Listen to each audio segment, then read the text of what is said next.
but the arena was nowhere near empty. It was slam full by the time that it started. It was slam full. So that's just a ridiculous take. And anybody saying that, by the way,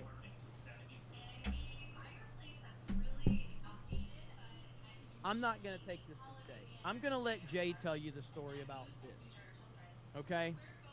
Jay, if you're in the chat, I'll let you tell the story.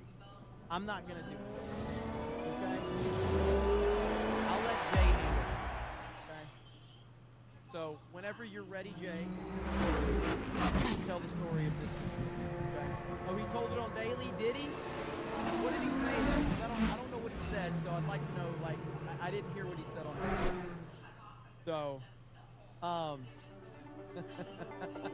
what up, Tree Bear? Tree Bear was at the meetup. Tree Bear was at the meetup.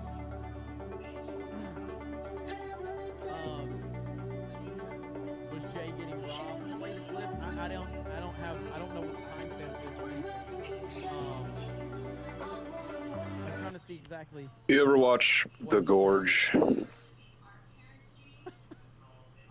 Only Jay. No, 'cause I don't I'm think just I've ever telling heard you, of it. Jay has this ability. Like between him and Beardo, like the fact Why, that what Beardo is it? was in The Gorge. Brett Cooper's It's with that series hot is chick. crazy. And I want to know if everyone was pissed that the fight only lasted 17 seconds. I mean, Oh, I'm okay. pretty sure is she in? everybody was upset that it lasted 17 seconds. I mean, I think that's Can't just remember a what given. else she's in. So She's here's in what's funny Split. is so Jake Paul put this Yeah, that movie. event on, and dude, Jake Paul. When I remember she said, "Oh, I don't think I'm good microphone for enough the looking first to be time, like the amount the of crazy big boos actress." in I'm that like, dude, arena, that if I don't know if you heard that it is live on not your Netflix. problem, dude. Like, My goodness, the amount of boos when Jake Paul spoke was crazy. And I'm like, dude, between him and Logan, they just know how to get so much heat, dude. It's actually a talent from them. I give them credit. I really do. Like, I give them credit. They know what they're doing. They know how to use that heat to get paid. And I respect it. I respect it. I don't like either one of them. I think Jake is more tolerable than Logan. But I really don't like either one of those guys. But credit where credit's due, man. You know what I mean? Holy fuck. Miniature of Rome thinks says, serious question, is Trump losing weight? I think Trump has lost a little bit of weight. I do. I believe he has. Even more Tapeworm says, even though Gina lost the fight, she still won the war overall. I mean, let's be honest. Guy didn't fucking start it, dude. this guy has fucking brain aids, Who are you dude. taking home when the two are standing next to each other? I mean, I think that somebody said it. There was a viral tweet going around. This guy that says, to be literally fair, has I would fucking only brain watch aids, 15 seconds of Gina dude. too. You won the internet, whoever said that. Holy Dimmy Moore Tapeworm says, I'll take Gina's tapeworm any day. Sorry, Dimmy. The Under Armour Gamer says, I can't stand Mark, and we both know one day he will run, try to run. I could have seen him running as a Democrat. Gross. Deathu says, Jeremy, thinking Odyssey isn't going to flop. Jeremy also thought it was a good idea for Beardo to host GNG Locals Wrestling. 07 Alex says, I still remember when the left canceled a Hawaiian actor that was cast for David in Lilo and Stitch live action on the basis of him looking too white. That's the left for you right there. Eric Guidewall with 5 gifted memberships and then drops a 20 and says, Clay Fuller, a Trump-backed candidate, won MTG seat. Trump wins again. He always does what Trump does. It's a constant, like, again, why do people keep betting against Trump? I don't understand it. You don't, like, okay, if somebody doesn't Watchers like are gonna Trump, come back and say, fine. "Yeah, we started the steam." Not liking him is fun. Thinking that you're going to get the better of him is crazy. I don't understand why these clowns keep thinking they're going to get the best of him. It's not going to happen. Simple as that. You're not going to defeat Trump. You're not going to get the better of him. And also right here, and again, I'm just catching up on some of this news, by the way, because I am behind because of all the travel everything going on. But right here, U.S. military on standby for big attack, Trump says. So this is news that I'm getting for the first time, so let's hear it. You hear like a fucking nuke went off in Israel?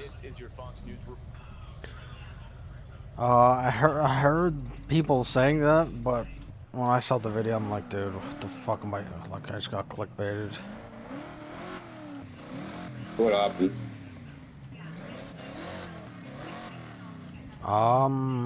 I don't actually know, but when I saw the video, I didn't care enough to look into it.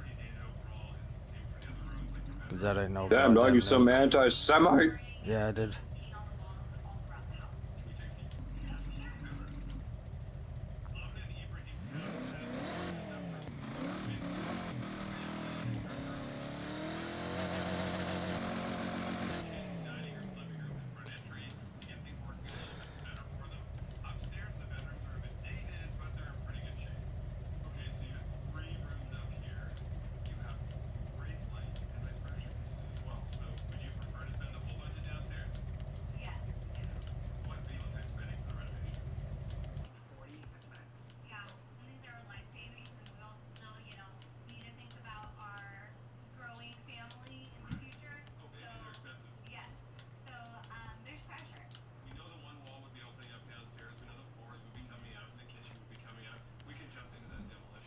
Three people are dead after a shooting at the Islamic Center of San Diego. I heard about this. Opened fire this afternoon, both of them teenagers who died from self-inflicted gunshot wounds. There is a school on the premises. Police are considering this attack a hate crime. President Trump coming on the town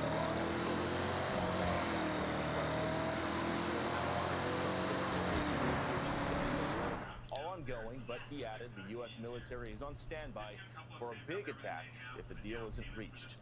Accused United Health CEO killer Luigi Mangione in a New York courtroom today. A judge ruling that some evidence, including ammunition and a cell phone, cannot be used in the trial. But yeah, I don't care about this guy. So yes, back right here, and again, the crazy thing here is that there are people in the United States of America that are willing to believe in Iranian media's words over President Trump. That's TDS right there. That's a level of TDS that it's really hard to comprehend. But that's the level we're at. Where they're like, I don't believe Trump, but I certainly believe in the Iranian media. What are you talking about? What are you talking about? It's absolutely ridiculous to hear something. Now we got this right here. Again, take this however you want, but this is from Luna. Okay? Exclusive. Thomas Massey's ex-girlfriend and former professional staff, Cynthia West, tells me she started dating Massey in 2024, just 2 months after his wife of 30 years passed away. What?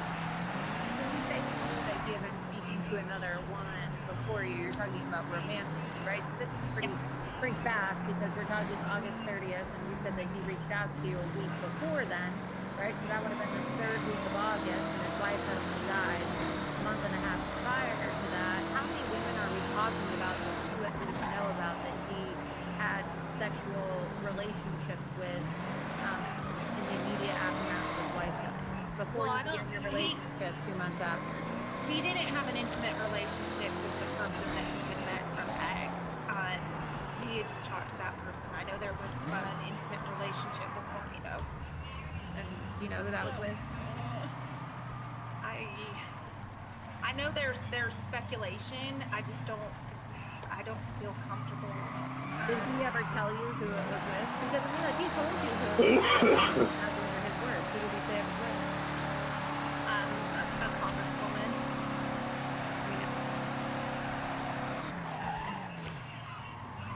Hey, listen. Thomas Massey is part of the Me Too movement. Me 2.0, actually. I think that was that Ministry of Wrong thing? Me 2.0. Now, again, you know my whole thing. I don't care what people do in their personal lives. I don't care what people do in their private. I don't care. All right? Just don't make it my business. Don't make it other people's business. What you do in the privacy of your own home, your personal relationship is completely up to you. All right?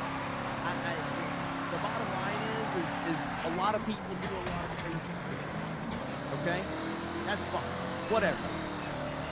Now, when you grandstand, when you stand up in front of the country and you have a bunch of women that are playing the Me 2.0 movement by claiming that they were caught up in this thing, but yet they don't want to name any names, but they want President Trump to name the names, that's where I get a problem with it.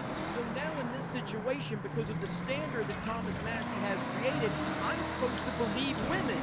Believe women, right? Believe all women, because Thomas Massey said we have to believe women. About Yeah, what that's we're right. up against, and that mech in the festival site is starting to look Who's the really congressman? suspicious.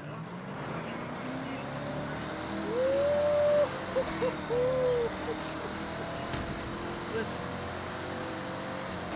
Thomas Massey, perhaps I treated you too harshly. Respect, brother, okay? Hey, listen, Thomas Massey, listen, okay? Listen, Thomas Massey. Let me just show you, okay?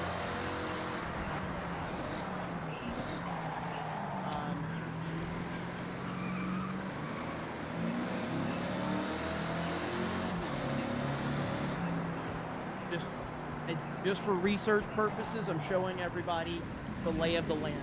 Okay, that's Lauren Boebert. There you go. Okay. Lauren Boebert. Why would he tell you that he had a sexual relationship with Congressman Boebert? Honestly, he's out of it. I mean, that's believable. That's believable. Congressman Boebert. Honestly, he's out of it. Oh, it's the hottest woman in Congress. She's not the, but she's up there. How did something like that come up? I mean, did you ask me about his previous sexual partners, or was he bragging about it? How did he end up telling you that he had sexual relations with Lauren Boebert? Honestly, it was kind of random, but Thomas is just, it's hard to explain, like, I mean, I think we'll get into it more when we start talking about some of the things that made me feel a little bit uncomfortable, but I feel like, there's almost a pact that you would have when you're in a relationship with the person that you're with, that it's kind of laughable there.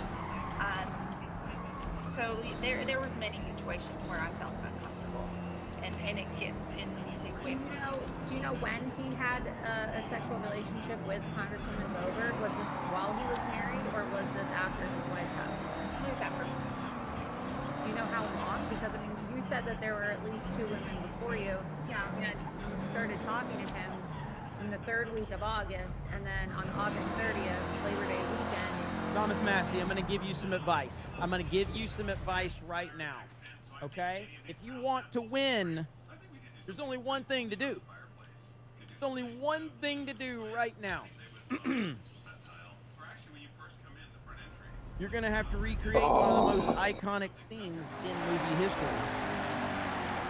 When you are asked, let's just call Lauren Boebert, I don't know, let's call her Code Red, okay? Let's call her Code Red.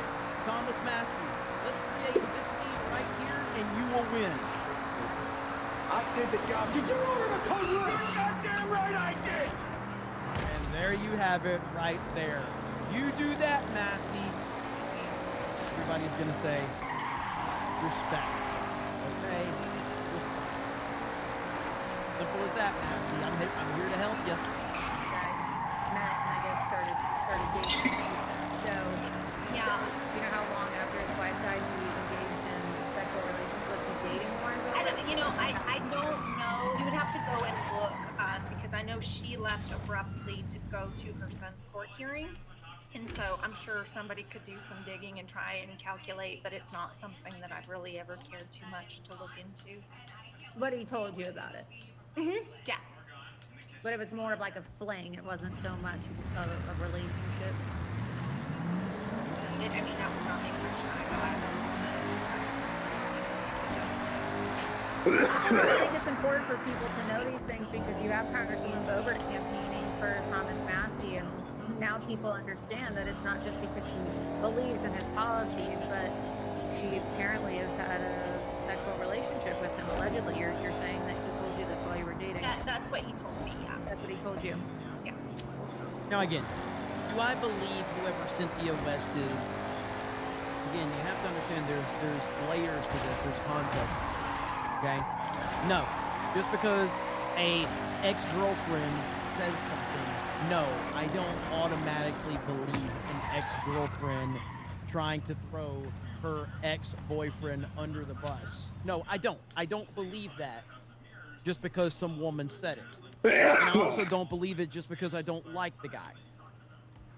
What I find funny is that he stood up in front of all of these women that were trying to take down Trump, and he said, we have to believe these victims. We have to stand by these victims. We have to believe every word that comes out of their mouth. We can't question anything. We're not allowed to question brave and stunning women.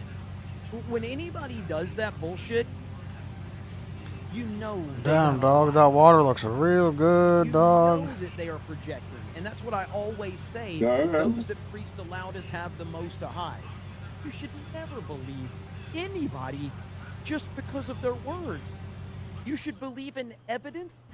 And by the way, like, look, let's just take this at face value. Again, I'm saying someone that can't stand violence. Okay? Life passes away. That's a horrible thing. Okay? Terrible thing. So we're just taking what we're hearing here at face value. Life passes away. I don't really know the details and the specifics of all of that, but whatever. It passes away, and that's a terrible thing. Very tragic, very sad. People go through things in different ways. I hate to break it to you, but any man in that situation, if he finds himself in a moment with Lauren Boebert, he's not going to say no. Most men are not going to say no. Most men are going to be like, yes, 100%. It's Lauren Boebert. Whatever. It is what it is, man. I think that this is more about his rejection and his hypocrisy is what I find to be most interesting. Do I judge him because he hooked up with some smoking hot chick? No, I don't care about any of that. I don't care. It doesn't bother me. None of this shit bothers me. What bothers me is his constant working against President Trump. That's what bothers me more than anything. Mobile. I had to be careful just saying that because I was like, what is this word? I'm going to say something. Because, again, I had to be careful because I never want to be put in this position. All right. Smelly Negro. I love that name. Which hockey movie chant, I swallow knickers come? No, What up? Holy Always fuck. gotta be careful. My parents are under It's just this super chat this guy read before. Bro, I love that name. So the guy's name, this guy who super chatted, his name is Smelly Knee, like your body part, and then grow. So you say it fast, obviously it sounds crazy. And then his super chat was, which hockey movie chant? And then he quotes it saying ice, so like ice, like cold. Wallow, I guess wallow like you're wallowing. And then knickers, like the clothes, Nice. and then come. It's just, he says it fast, and it just sounds so fucking because funny, I never dude. want to be put in this position. Holy fuck. All right. Smelly Negro. I love that name. The best part is after he says Smelly Negro, he says, I love that name. Hockey So movie it's just chant, I really swallow weird. knickers come. No, I. It's just so dumb. Always got to be careful. Holy fuck. Jimmy Moore State Works is Agent G. Bagel reporting to News. JDT199 says, are you sure it wasn't Little Ben in a wig and drag? Vic Chavez says, thanks for saving me money tax. Slane Hope says, our use of fast food was food. Now it's pure poison. Laptos is trying to bribe your pilot to do a barrel roll. but the deal fell through. Stupid FAA rules. Can't have any fun. Techlord says, hope you're for a speedy recovery for your mom and dad, and don't use Whoa Buddy anymore. They threw Gary and FNT under the bus. What do you mean? Whoa Buddy. Listen, casino is the casino. So, yeah, without knowing any context, but I don't know what that means, but either way, the casino is the casino. So, I would not believe that they threw Gary and FNT under the bus. They may be speculating on things that they heard, which is what they do, but at the same time, like, they're just there to call bullshit out. They're not there to be friends with people. They're there to call things out. And I stand with them for doing exactly what they've done. They've never claimed that they're going to be like, hey, you guys are cool with us in this topic. I don't know. I don't think that they're cool. But I would have to see. They make fun of people, is what they do, as they should. And everybody should be getting made fun of, including FNT, including Gary. Welcome to my chat. What happens all the time. East Coast Toasted Boy says, did you see Black Conservative Perspective's video about Pizza Hut bringing back 90s style establishments? He starts with an old ad that Trump did. Oh, I've seen that. That ad is really good. Really good. I haven't seen that clip, though, to talk about. Godzilla's Creature says, I'm more concerned that we have an Islamic center. Agreed. Little Jim Taylor says, Iran only helped Sean Skywalker says, Jeremy, the dude renovating Pizza Hut looks like Ryan's long-lost cousin. DJ says, Massey has the opposition problem. Wait, what the hell is there? A tunnel under me right now? What the Why? heck? Are you gay? Lying Dog Face says, hell to 109. Thank you for all your support. My audio's cutting in and out. Is it really? Dark Red Knight says, please tell me you left Beardo in California. I did. But we'll probably return in. Oh, shit. Real Stream Hero $4 says, I'm late catching up with stream. Have you heard the latest drama with Aspen? YouTuber M tried insulting him, got called out and deleted all his videos, saying he used to be nice. I don't even know who that is. Not Man says, Jeremy, watch Greg's video. Sonny Hoskins declares ancient Greeks were black in Meltdown as a backlash against Woke Odyssey movie.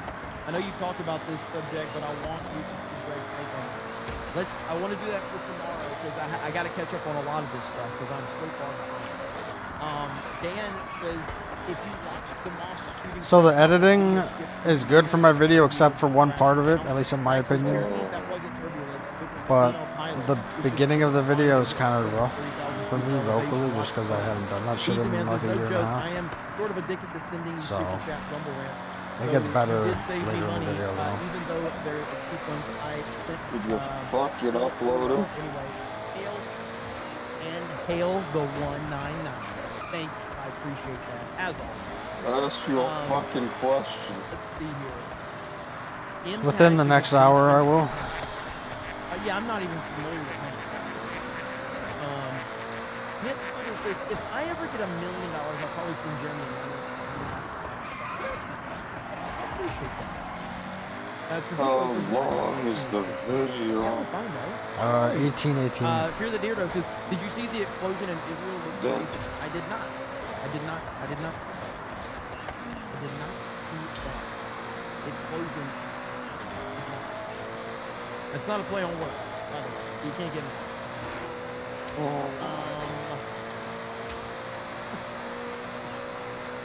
I really didn't mean to say it that way, but it's just work. You're kidding? You're gonna send me more than a 99 cent then? Okay. What is this? Thomas Massey told Owen Schroyer that Kennedy wanted him to be Secretary of Agriculture, which confirms that what Cynthia West told Loomer on her show. Massey hates Trump because he wanted to be Asian. Hang on. One of the crown jewels for Bobby Kennedy wanted me to be the Ag Secretary. This would have been the first thing I would have tried to get done as Ag Secretary.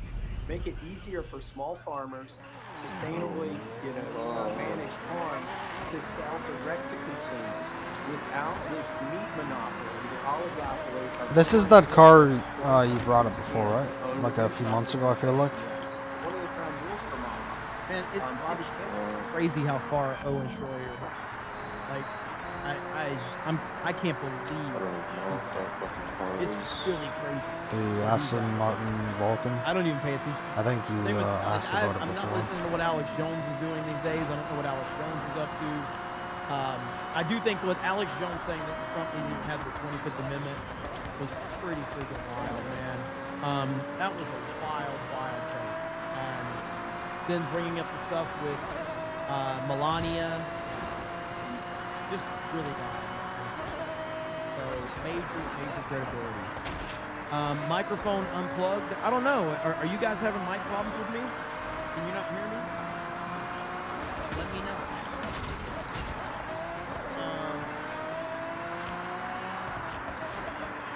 Alex Jones has fallen from grace. It's sad, but it is what it is.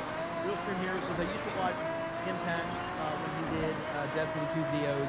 Then he quickly went mobile games, mobile into games. Time to go mobile. He called Asmund insane, talked shit about the way he lives and how he keeps his house. Asmund was pissed. Really? I'll have to check that out. Dark Red Knight says Kino wasn't attacking Gary. They were making fun of culture war creators. Well, see, and there's nothing wrong with that. Like, we absolutely can and should be made fun of. Everybody can and should be made fun of on the internet. And that's what a healthy internet is. When you start putting protective bubbles around people, guess what's going to happen? Those people are going to get made fun of even more. But ultimately, that is very much in line with communities. That's what they do, and I wouldn't expect anything else from them. Let's see, was this last weekend the last fight ever with Jeremy? I don't know, man. For me to fly again, it's going to take a lot.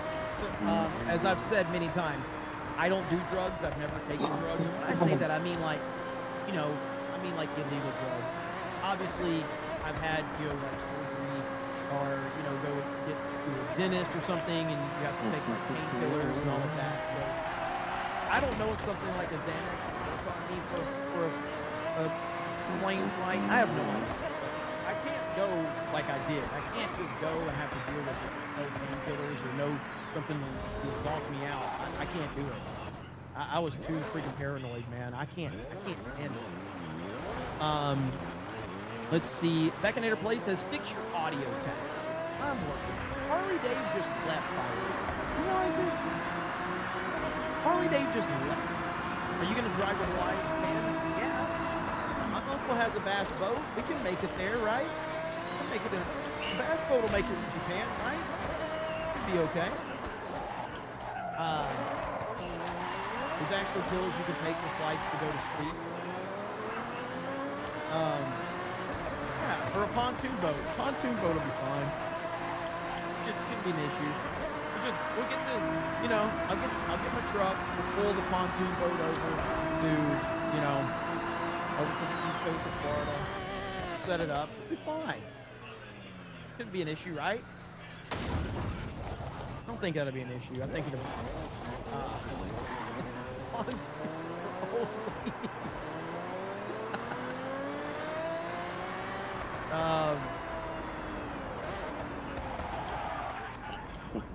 yeah, I mean, like the Japan flight is like 17 hours. I don't know how I could deal with that. I really don't know how I could deal with that. 17 hours of fucking plane. Whew, man. All I was thinking about. And like, you can, so when we got back to the airport, I ran to my truck and just hugged my truck. I was like, I've missed you. I've missed you so much. Like, I just missed my truck. I just hated it, man. Hated every second.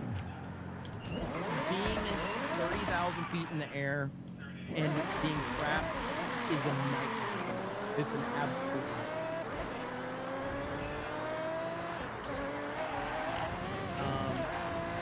The flight back from Japan sucks. I'm not going anywhere. No time soon.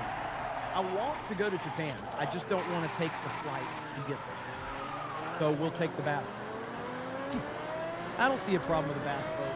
I think a bass boat, you know, maybe you have to, you know, probably have to, you know, take some extra gas. Your audio is glitching. Sounds like it's bleeding. I was thinking yesterday if you probably gonna did have get to this update on game, this computer 'cause I haven't how been on this computer in a we would while. even play So, together. I think we'll probably just end the stream now. Because We're almost usually 2 with hours, things but I like do have to go tend the to, COD games, you my have to family. fucking So add if you are the just person tuning for in, every game I was or gonna whatever, supposed but to go live earlier today, it and I didn't get a shows chance you to do that as because my someone on parents my got in a friends car list already, accident, so so I've had to be worrying about guess that that all wouldn't day. So be that's difficult. where my focus has been. I'll be back is to it cover out? all of the, you know, all of the What, stuff for with PlayStation? Kentucky and Or- Thomas Massey. And then No, obviously we have Tuesday's main it's event, probably not but gonna I'll be out for a probably while. either stream over it or around it, depending. It is an on exclusive, when, so it's gonna take we shall probably a see. few months, I'd say. But yeah, thank you guys for all the well wishes. I really do appreciate it. So hope you have a good night. I've missed you all. I'm getting ready. I would love to be back in the rhythm of everything. And after this week, I should be good. Obviously, we have the Friday meetup in Savannah, Georgia at the 9 Line headquarters. So RSVP for that if you have.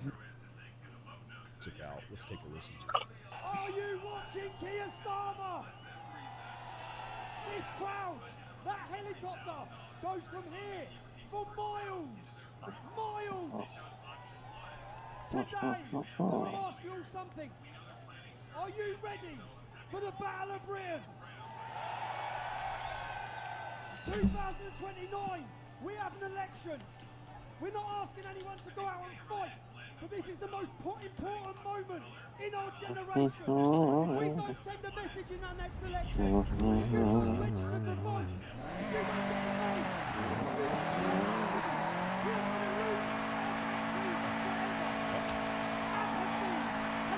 Allah Akbar. Allah Akbar.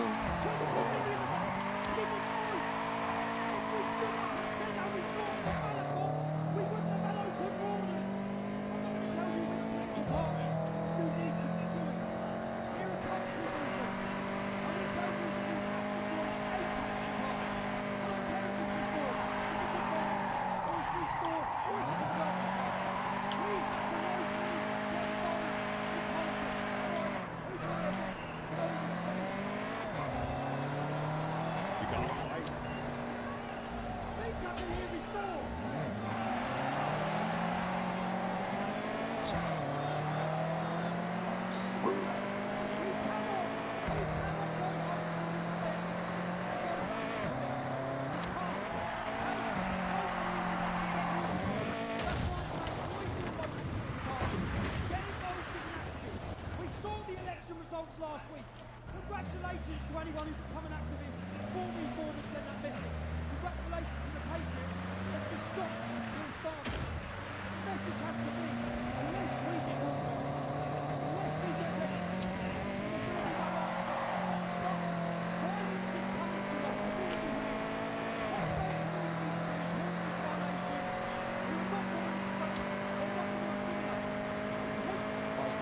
Hostile communities have been imported into our country and we're not going to escape. Jesse? Yeah, it seems like that's happening. Here, the entire Western world.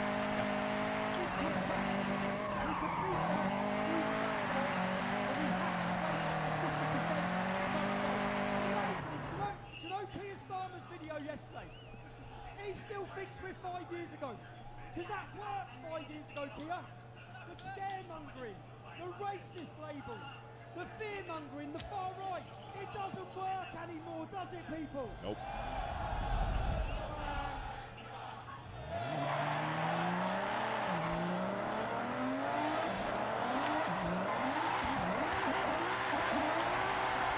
Keir Starmer is a winner, is what they say. That's one of their chants. And ladies and gentlemen, I wanted to show this speech here because not only is this exactly what's being played in the cooking and England first, it's on the British to put their own country first. Finally, they're doing it. They are putting the United Kingdom first. And his prescription here, get involved. Stop being apathetic. Wake up. Stop surrendering. Pull your head out and say everything you say. Absolutely true. There, just as much as it is here. apathetic or lazy or complacent. We've got midterms soon. Shortly followed thereafter, a 2028 presidential election. Wake up. And I think I'm preaching to the choir. You folks are. We got to spread the message. We got to family member or co-worker. I don't know. Get involved. Get involved locally. That's what it's going to take for them to put really, what we're seeing now is that we collectively, as the Western world, all of us in the United States, we are not going to rest first.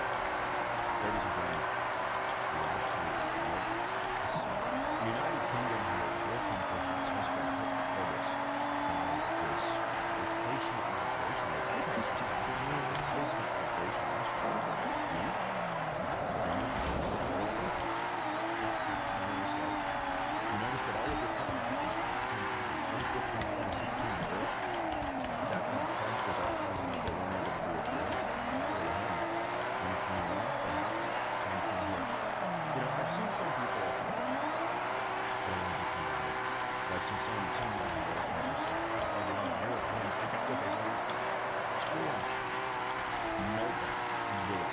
Whether it be Cuba, Germany, Sweden, anywhere else, whether it doesn't matter, nobody voted for us. Nobody.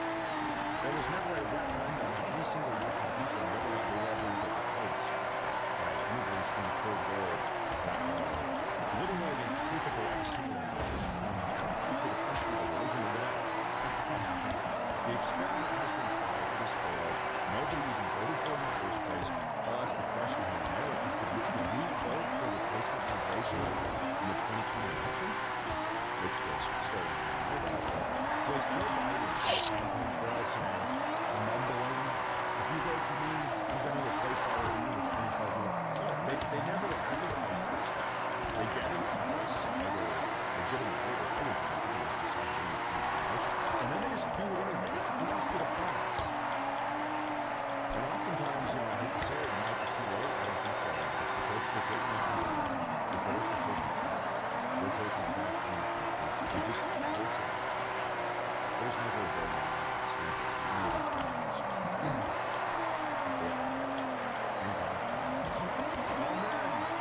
Amen, as we say. Thank you. Ladies and gentlemen, yes. Make sure to subscribe. Speaking of Kristen, Asians to target America. I'll be back.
Americans.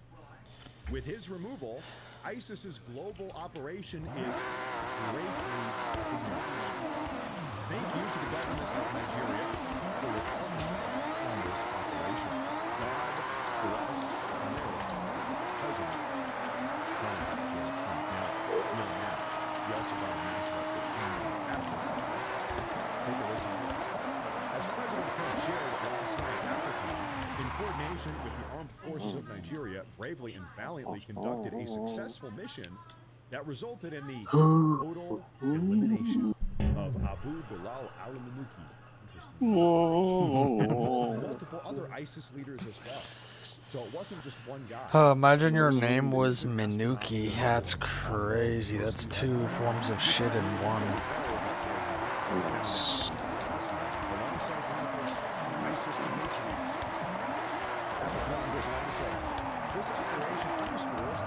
Oh, that looks so cool.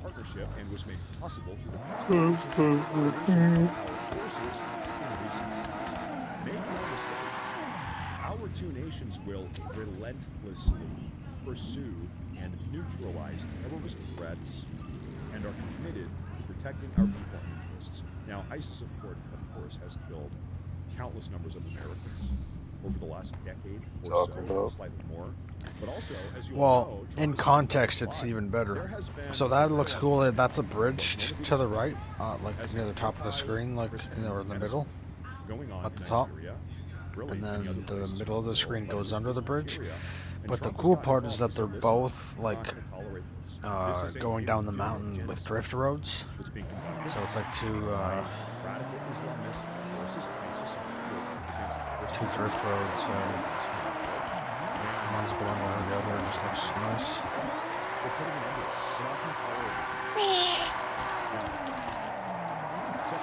So while you're tandem driving down the mountain, the fucking roads are tandem all the way down as well. U.S. forces in coordination with the armed forces of Nigeria and other ISIS leaders. Back in November, President Trump declared for the world that we will help attack Christians in Nigeria and instructed the Department of War to prepare for action. So for months, we hunted this ISIS leader in Nigeria who was killing Christians, and we killed him. And his entire class. In conjunction with Nigeria's president, and at the direction of President Trump himself, U.S. Africa Command oversaw a precise operation to remove this terrorist.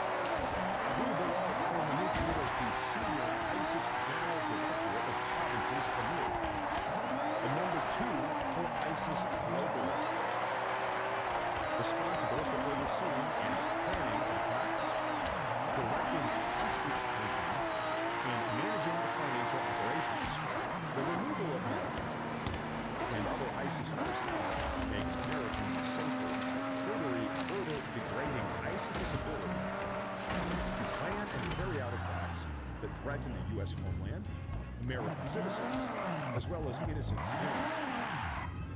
Operations like last night's demonstrate the exceptional without patience and skill of the United States forces, amplified alongside willing and partners to address shared threats.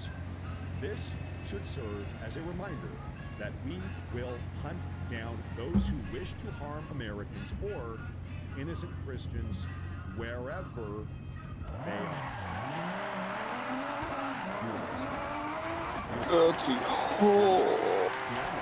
We also got this.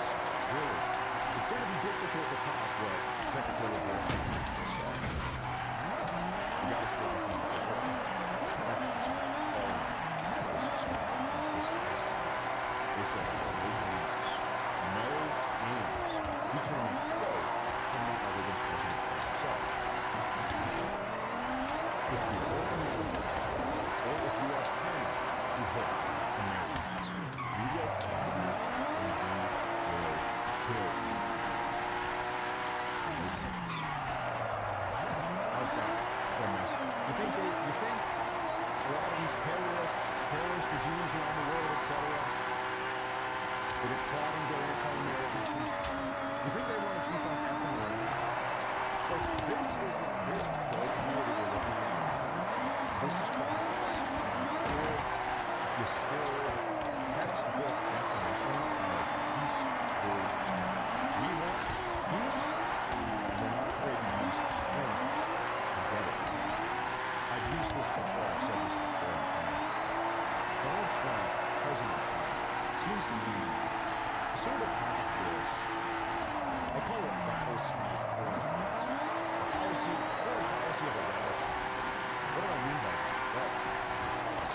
You know, I know I should play the story, but it's so hard to play the story when you're just free roaming. Like, you just get carried away. Nice. She doesn't want to play this story. Well, the story of racing games are not really necessary, but... If you ignore that message, then what happens? And the fangs out, and the venom is injected, and the kill shot is executed. This is why I say President Trump really seems to have a rattlesnake foreign policy.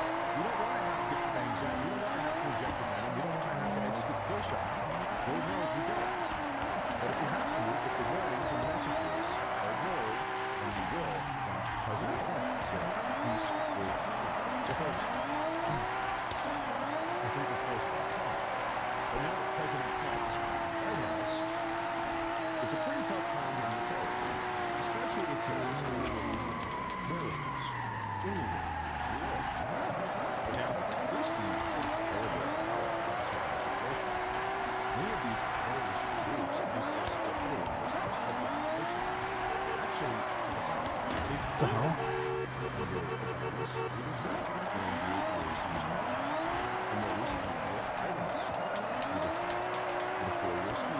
To a certain extent, both of these presidential administrations actually ended up directly or indirectly funding many of these terrorist organizations.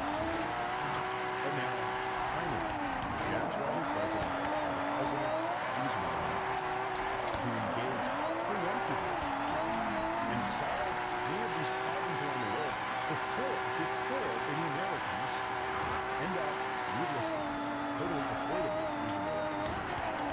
Preemptive action is what a lot of this stuff looks like. Oh, You know okay. what? Good. That is what it looks like to not only put America first, but really to put Americans first. Ladies and gentlemen, massive update. This is what we like to see. This is what we like to see. Now, our next story here, folks, this is admittedly probably the biggest story of the day. China, Iran, Middle East.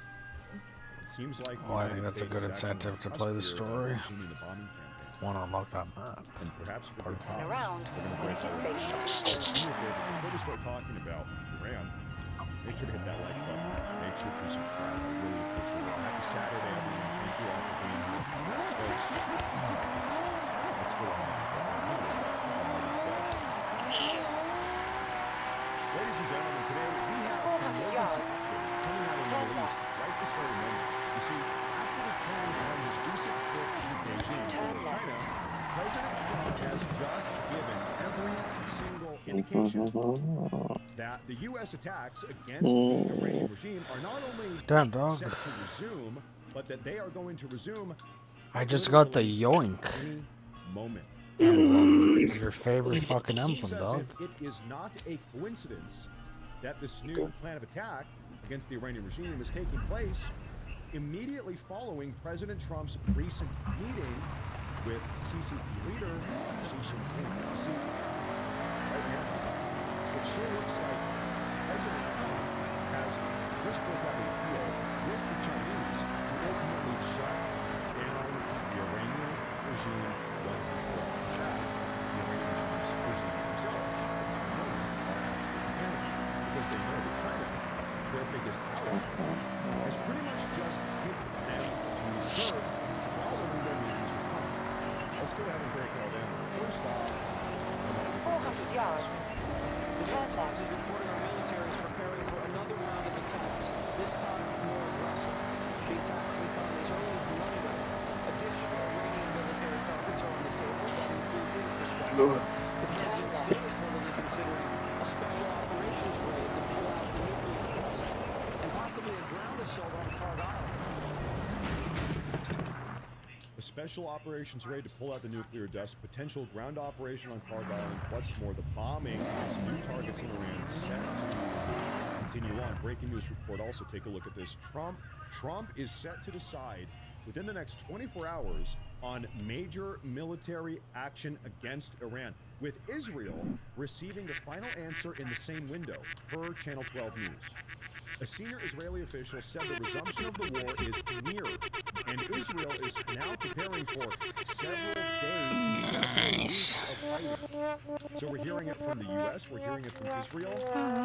It's coming up soon. The U.S. and Israel are engaged in right now the largest joint military preparations since the April ceasefire, with 5,000 Marines and 2,000 from the 82nd Airborne in the region waiting orders for a ground operation potentially against Iran's Isfahan nuclear site to retrieve the enriched uranium.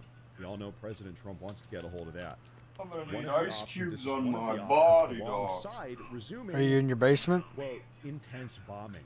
Not in my This room. morning, we got a very curious Isn't post from your President parents don't have the air on? Social. A lot of people skipped over this. Dude, that must be hell, dude.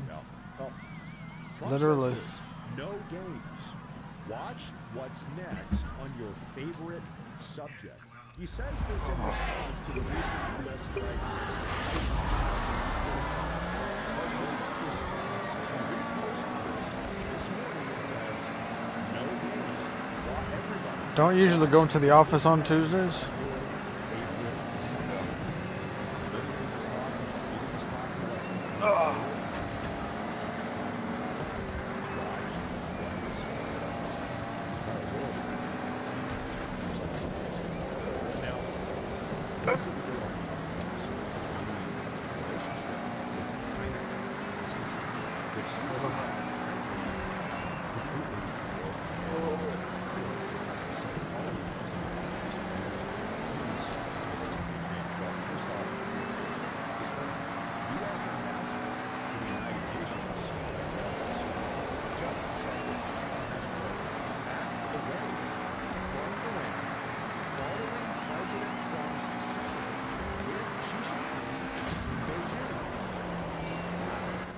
In an interview with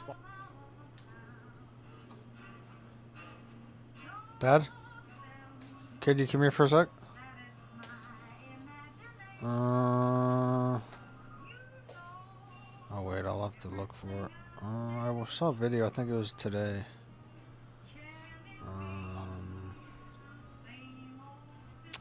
Serious. Retard. Oh my god, I hate that. I literally saw it like 2 hours ago and I can't even find it. Okay, I'll have to look for it. Just maybe stay there while I look. Oh, here. So in 62, you may not remember what it looked like in 62, but is this what it looked like, Toronto? To me, that looks super developed. It's a center of... Yeah, there's the rail yard. And then, like, this looks real, so I'm like, it's... Yeah.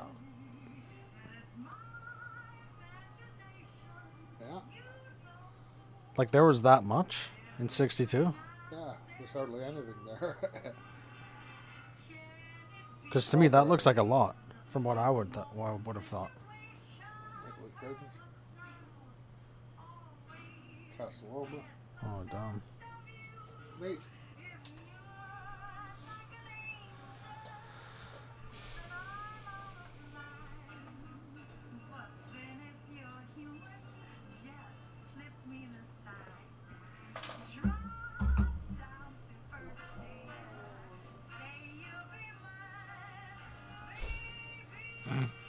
Fox News, Waltz said Beijing agreed on a no nuclear weapons and no militarization of the Strait of Hormuz. According to U.S. news, China's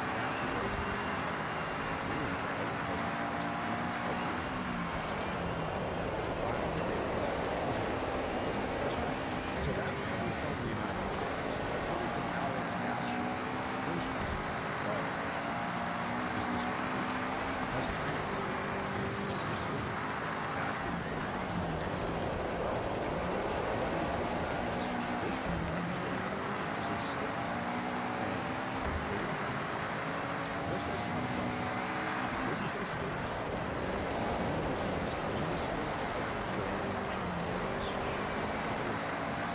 He said this, he who betrays in secret shall be exposed in this is just, most of this just has come from left China. Following the news of the Shisha over in Beijing, the Iranian regime flew minuscule size. He who betrays in secret shall be exposed in public. So folks, just to be perfectly clear, the Iranians themselves believe that China has betrayed them during their recent invasion of Israel. And you know what? It seems like they're wrong. As I said earlier, has just 50 occurred. No reason why it's secret. Even China, even the CCP knows that the Iranian regime right now is pretty much in on their death. And so now, they just want to sort of cut their losses and walk away from the regime. Get on with their CCP. They just want to move on. It is a credit. You know what? I guess I can't blame them. Cut their losses. Move on. They lost. Trump has blown it over hell out of them. And Trump says, okay, we got to be moving on. But really, it was President Trump's ingenious blockade of critical news that is actually, in a lot of ways, ultimately led to this entire situation. Sean, you and I spoke about this when the first began. Eventually, you can only store so much oil in so many tanks and so many ships offshore. I doubt very many or a significant amount of ships were actually loaded or offloaded out of Kyrgyz Island. We would see that and know that in an instantaneous timeline. And so this will be a real problem for the regime. What is it they're going to do? They're going to have to shut in their fields. And we talked about the fact that these blockades are effective, but that they also take time. And I think what Secretary Besson said reflects exactly that. We've been at this for several weeks now. Every day that goes on, the economic hardship for this regime, their ability to pay their soldiers and their sailors gets more difficult. Okay, Brock, I have set your route to the nearest time attack. To achieve America's objectives with respect to Iran. Well, folks, it's because of the president who's really doing this blockade really bad. That's not the first one. You've arrived at your destination. All right, now set your best lap. Mass Smooth and steady. defections are taking place on this time. Military packages. There's no money. The majority of the leadership, and it's bad. It's brutal. I say this. What's more, Trump just heard that the Iranian regime's top ally, China, against them. China's getting real hurt. Things are looking bad.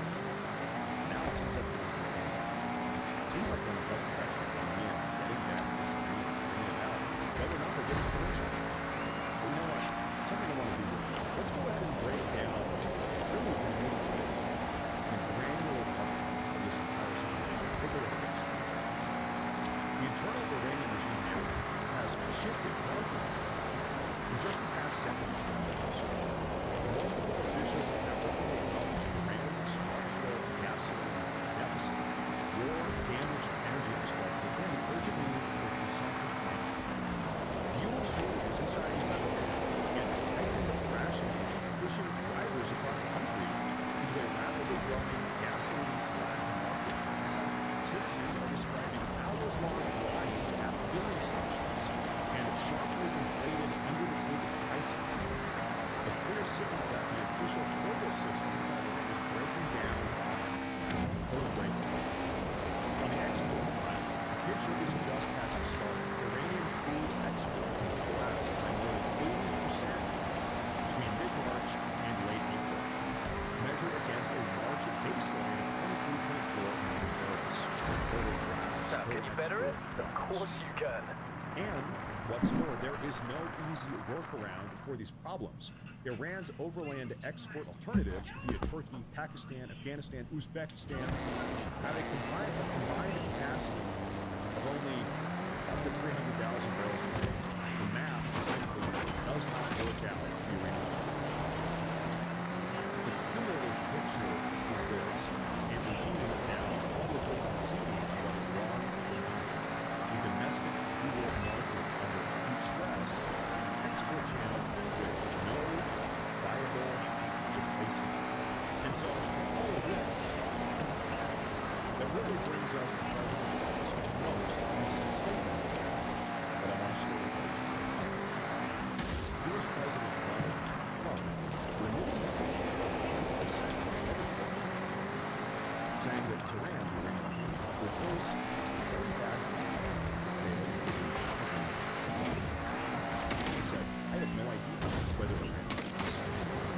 So, if they don't, they're going to have a very, very bad time. They had better. Now, if I had to take a personal guess here, I would suspect that the deal is off the table at this point. Trump has good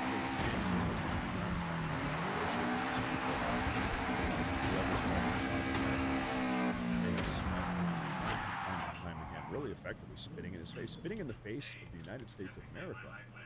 I think that Trump has already decided the deal's off the table. Now the question is, when is the right time to pounce? One thing can be certain, though, whatever happens going forward, you can be absolutely certain here that President Trump is going to put America. Ladies and gentlemen, I'm going to tell you something. If slashing in over the next couple of days, over the next couple of hours, literally could be like this. Bombs start dropping, targeted strikes get carried out. We will be here covering overall bombs. If this stuff starts popping off, I would drop what I'm doing. We will be here. As we did in early days. Thank you, everyone. Like and subscribing. At this point in the show, also, after the Super Chats and Rumble Rounds, we're looking to do this exclusively on Rumble. But let's get through the Super Chats and Rumble Rounds first. Okay, let me go ahead and pull up these Super Chats here. I think I'll probably thank you all very much for being here today. Okay, a lot of good news. Listen, there's been a lot of good news. Can you imagine, everybody, I know this is insane. Try right now to get inside the mind of a Democrat. I don't want you to go insane trying to do this, but imagine what it's like. Be someone who hates Trump. I hate podcast. I hate politics. I hate Trump. Imagine how the world they must be every single. They're just losing. Every day you wake up. They hate Trump. You wake up. And breaking news: Trump has won again. The Supreme Court rules in Trump's favor. The appellate court rules in Trump's favor. Every single day, close. It's gotta be tough. It's gotta be tough. These days, that is how everything is going perfectly according to plan. Okay, I've got the super chats to put up here, folks. Today's the 6th. First one here. All right, okay, ladies and gentlemen. The first super chat of the day here is from Cruel Circus. Not even a mess. Thank you very much. I appreciate that support. Thank you very much. Happy Saturday. Roger Bong says, just wanted to say hi.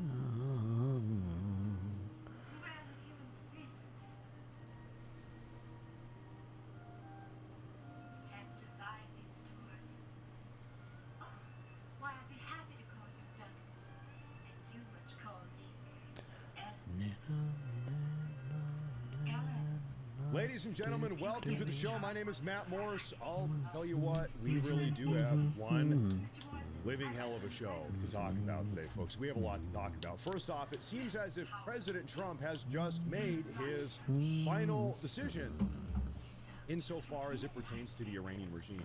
Military action against the Iranian regime is not only, as it would seem, back on the menu, but rather military action against the Iranian regime is actually imminent.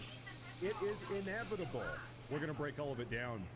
Some massive updates coming out of the Middle East this morning. In other news, one of the top rhinos amongst the Senate Republicans has just been, as of last night,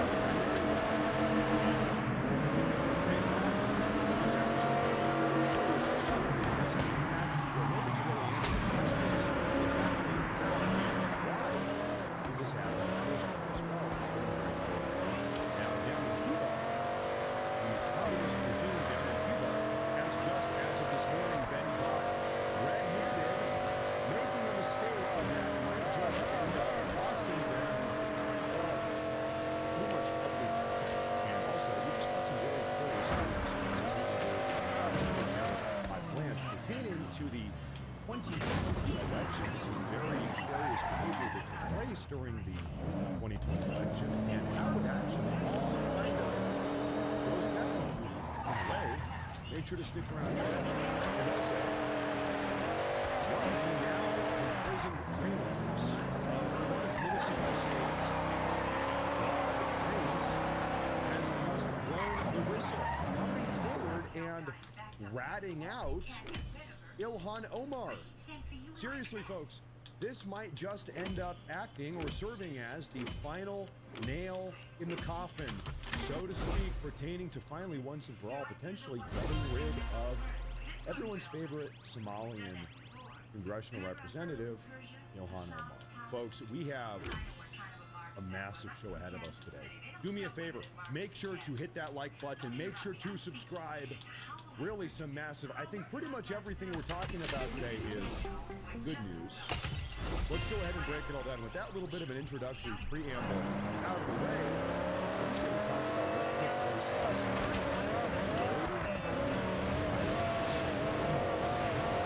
Ladies and gentlemen, just last night, one of the biggest rhinos in the Senate, has just been successfully primaried out and replaced with someone else entirely, in this case a brand new Republican who is actually willing to put America first. Let's go ahead and break it down. Hot off the press, Welcome breaking back, news, Brock. Senator Bill Cassidy has just been defeated. More than 5 years after voting to convict President Trump in his impeachment trial following January 6th, the Louisiana Republican, Senator Bill Cassidy, has just lost his GOP primary. In a Truth Social post, President Trump reacted saying, quote, "His disloyalty to the man who got him elected in the first place is now a part of legend. And it's nice to see that his political career is officially over." Trump-backed Representative Julia Letlow and Louisiana Treasurer John Fleming finished ahead of Cassidy, according to the Associated Press, and they will then face off in next month's runoff. But as a matter of fact, Rhino Senator Bill Cassidy is unfair. Primary out. Holy crap. Rhino Senator Bill Cassidy just got completely shut out of his own Senate seat. Not only getting pummeled by Trump-backed Julia Letlow, but also losing to John Fleming, who got second. Bill Cassidy here. He got beat twice. Trump endorsed Julia Letlow. She got 43% of the vote. John Fleming got 29% of the vote. Rhino Cassidy, the incumbent senator, 25% of the vote. It's wonderful. It's backed by Trump himself. MAGA Fafo is playing out. It just did play out. Now, this is the first time in nearly 15 years that a sitting U.S. senator lost their own primary in a non-special election. So we are making history with what has just happened here. But really, to make sense of all of this, we need to take a look at some things with some of the history to make sense of all of this. In fact, I want you to take a look at what President Trump posted yesterday morning, just as people were getting out to vote. This was Trump's message yesterday morning. He said this: "Senator Bill Cassidy of Louisiana is a disloyal disaster. His entire political campaign for the Senate was about Trump, how he's with me all the way. Then, after winning, he turned around and voted to impeach me for something that has not proven to be total bullshit," says the president. He knew that at the time, but he didn't. Bill Cassidy is a seismic, terrible guy who is bad for Louisiana. Now, he's going to get clobbered, hopefully, in today's big election, by two great people. Vote today for Julia L. She's a winner who will never let you down. I love Louisiana. I won it all 3 times and got the most votes in its history, by far a record, despite its big time and storied political past. The election is today. Please get out and vote and make America great again. Well, folks, that is exactly what Americans did in Louisiana yesterday. They did get out and vote, and they did, as we now know, they did vote to replace Rhino Senator Bill Cassidy. And of course, what President Trump was talking about is backstabbing, this betrayal from Rhino Senator Cassidy. What Trump was talking about is this. Back in early 2021, Rhino Senator Cassidy actually voted to convict Trump in the Senate. Inciting an insurrection on January 6th. This entire narrative was a scheme. It was a lie.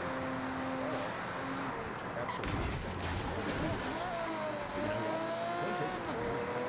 Don't take it from President Trump. Go ahead and take it from Rhino Senator, former Senator Cassidy himself. This is what he had to say himself in February of 2021. Take a listen. People want to trust. They want to trust their leaders. They want people to be held accountable. Now, I'm attempting to hold President Trump accountable. And that is the trust I have from the people that elected me. And I am very confident that as time passes, people will move to that position. So you think you'll eventually represent a majority view in Louisiana? You know, number one, I think I may already represent a majority view. Do you think he can run a credible campaign for president again? Will he remain a force in the Republican Party? What does that mean for the Republican Party? I think as force wanes, the Republican Party is more than just one person. People want to trust. Well, as you all know, I like to say, and what Cassidy had to say there in February of 21, that was probably the single worst prediction of all time. In fact, the opposite of everything that is controlled is influence in U.S. politics in general. Well, he just got replaced. That's how little influence he has. Trump is back. He won the 2024 election in an absolute landslide. Cassidy here was wrong about everything. And so now, after being exposed as an incompetent, backstabbing rhino, he has just been kicked out of the Senate altogether. To which President Trump had to say this, issuing this statement following the outcome of last night's election. Trump said, Bill Cassidy, after falsely using his relationship with me during his political career and winning elections because of it, voted to impeach me on preposterous charges that were fake then and now are criminally insane. His disloyalty to the man who got him elected is now a part of legend. And it's nice to see that his political career is officially over. I'd like to thank the great people of the state of Louisiana, and this big victory will only make me work even harder for your success and all that comes with it. I love you, says President Trump. Make America great again. And so, folks, why don't we go ahead and zoom out a little bit from this situation last night with Rhino Senator, soon to be former Senator Cassidy. Let's talk about the Republican Party as a whole. I've said this time and time again, folks. The Republican Party in 2026 today is infinitely better, infinitely more America first, whatever you want to call it, than it was 15, 20, 30, 40, 50 years ago. The Republican Party is the best it has ever been. Give me a yes in the comment section down below if you agree. Yes, it is. How did this happen? Did the Republican Party improve accidentally? Is this the natural series of events, a natural development? No. The Republican Party has gotten better over the last 10, 15 years because we, the American people, Donald Trump, we have put pressure on the rhinos, either saying, listen, you guys need to reform rhinos. You need to cease your rhino behavior and become America first and help make America great again. And if you don't, then you're getting replaced. How many rhino Republicans have we, the American people, replaced in the last 10 years? Dozens? Perhaps hundreds. Nationwide? Hundreds across the country. You are either with the America First agenda or you're not. If you're not, you need to get the hell out of the way. And so by nature of this MAGA America First distillation process, the party has improved. We've been replacing our weak, traitorous, backstabbing links, like we just saw, Cassidy. Replacing them with good, honest, noble, America First, MAGA Republicans. I don't know, we might... At this point, we really don't even have many rhinos left. We've got a handful, maybe a dozen, up on Capitol Hill. Seriously, the House, the Senate, things are looking very good. We're not all the way there yet. Maybe we're 85, 90% of the way there, but listen, we are winning this battle. The battle against the rhinos, we are winning. We are making this party the best it has ever been. And you know what? That's what it's going to take if we really want to actually put America first. Ladies and gentlemen, massive MAGA America First victory against the rhino last night. Now, we saw about a week ago over in Indiana, we're calling that the rhino bloodbath, figuratively speaking. You remember what happened about a week ago, week and a half ago? You had all these Indiana State, Mike Pence loyalists, if you will. These are on the state level. These were not federal representatives, but in the Indiana State Senate, some in the House as well. They voted to prevent redistricting. They actually voted alongside the Democrats. We could have ultimately gotten one, maybe two more seats in the House of Representatives if these rhinos in Indiana had voted with us, with Trump, on behalf of America, but they didn't, and they got replaced.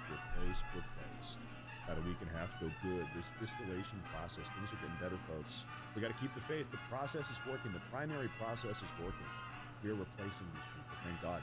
Folks, we have another massive story here. In this case, pertaining to Cuba. Do me a favor. Make sure to hit that like button. If you enjoy the shows, really, I appreciate it a lot. Make sure to hit that like button and subscribe, folks. I was taking a look yesterday, if I can digress here for a moment. Normally, frankly, I don't really look at the numbers. How many people are watching? How many people tune in? I don't really follow it that closely. We just do the show and we have a good time. I looked at it yesterday. Folks, on YouTube every day, on average, right around 240, 250,000 people end up watching our daily 1 hour long live broadcasts on YouTube. 250,000 every day. On Rumble, it's right around 100,000 on average. Every single day between YouTube and Rumble, 1/3 of slightly over 350,000 people are tuning in every single day just to the live shows. Not even the little 10 or 15 minute long videos. These are the live broadcasts. So I want to say sincerely, if you're hearing me say this, it means a lot. I noticed that. I was like, man, wow, that's a lot of people. Thank you all very, very much for tuning in. Let's go ahead and talk about Cuba. Massive development just this morning. Ladies and gentlemen, this morning we have just gotten a hold of some very curious information coming out of Cuba. And I'll tell you what, as things seem to me, the communist Cuban regime has just made an absolutely fatal mistake. A mistake that, in all likelihood, is probably going to end up costing them absolutely everything. But also, on top of that, it now seems as if the Cuban regime themselves were similarly directly involved in the very curious outcome of the 2020 presidential election, right alongside the now apprehended Venezuelan dictator, Nicolas Maduro. It seems like they were working in tandem, in fact. Breaking news information today. Let's go ahead and break it all down. Now, first off, we got this report coming from Axios that has since been echoed and corroborated by the Trump administration, so we know that this is the case. Exclusive. Cuba has acquired more than 300 military drones, and they recently, in fact, began discussing plans to use those some 300 military drones to attack U.S. assets. According to classified intelligence that was shared with Axios, the intelligence could become pretext for U.S. military action. Wow. Now, like I said, Axios, they're a little bit untrustworthy, left-wing outlet, they're not, they sort of have their own propagandistic slant on the news. But like I said, in this case, this is correct. The Trump administration has come out and corroborated this. This is, a matter of fact, what has just been discovered down in Cuba. Now, let's go ahead and get some extra information here.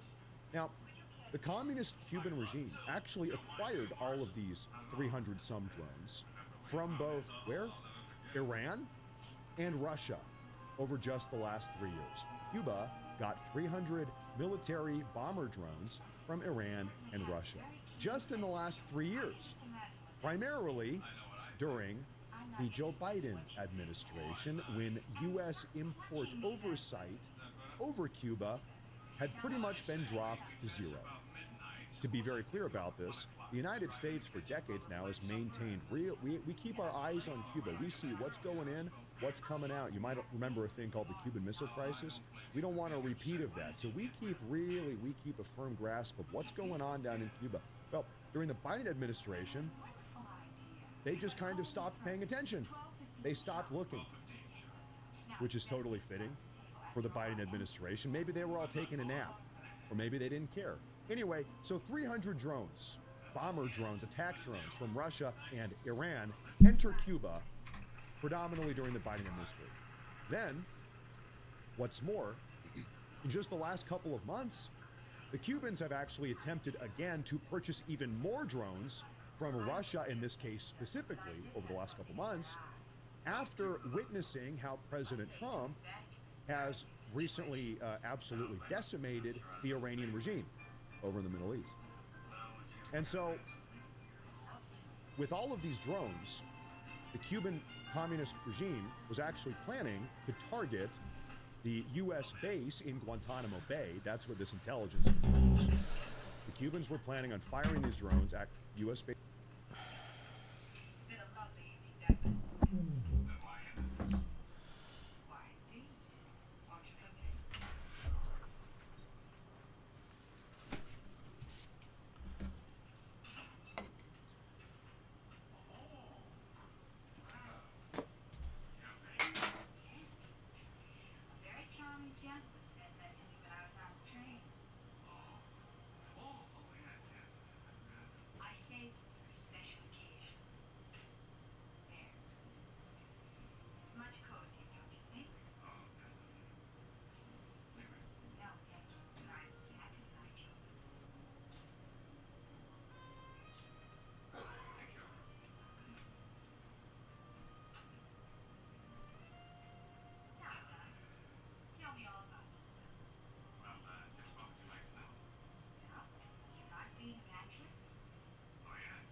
base in Guantanamo Bay, alongside various U.S. military naval vessels in the region, and possibly they were even attempting to fire these drones at Key West in Florida, U.S. soil, just 90 minutes north of Havana. And just to be perfectly clear, this is not speculation. This is not rumor. All of this information we've just gone through here was actually intercepted by the United States of America from the Cuban regime itself as they were communicating amongst them. Now, regarding what's actually going on inside of Cuba right this very moment on the ground, we actually have a new report coming out just this morning. I want you to take a look at this. Now to the crisis in Cuba. The U.S. ramping up the pressure on the government as crippling blackouts and a teetering economy have sparked unrest on the island. And tonight, what sources are now saying about a possible indictment of the 94-year-old former president, Raul Castro. Here's ABC's Alex Boucher. Tonight, the island nation of Cuba largely in the dark as its energy grid is on the verge of collapse. Lights out. Extensive blackouts across the country have sparked protest. Cubans banging on pots and pans, shouting, "Turn the lights on." Many without power up to 22 hours a day, as a U.S. oil blockade and sanctions have caused a crippling energy and fuel shortage, part of an ongoing pressure campaign by the Trump administration. Now, by the way, little spoiler here. Some of the information, this is a U.S. blockade. Some of the information here is a little bit inaccurate, and we're going to hear from Marco Rubio in just a minute, sort of correcting some of the slight misinformation in this ABC report. So bear with me here, folks. They need help, as you know. And you talk about a declining country. They are really a nation or a country in decline. So we're going to see. We have a lot to talk about on Cuba. This week, during an unannounced visit to Havana, CIA Director John Ratcliffe delivering a message from the president that the U.S. is prepared to engage with Cuba on economic and security issues, but only if Cuba makes fundamental changes, claiming the island nation is a safe haven for countries like Russia and China. The Cuban government insists it poses no threat to U.S. national security, nor will it allow actions against any other nation to be carried out from Cuba. The U.S. State Department has offered Cuba $100 million in humanitarian aid and offered Cuban officials saying they are considering. But U.S. officials tell ABC News there are disagreements as to how that money will be distributed. And what the television news, the U.S. announced an indictment of former Cuban President Raul Castro in the coming days,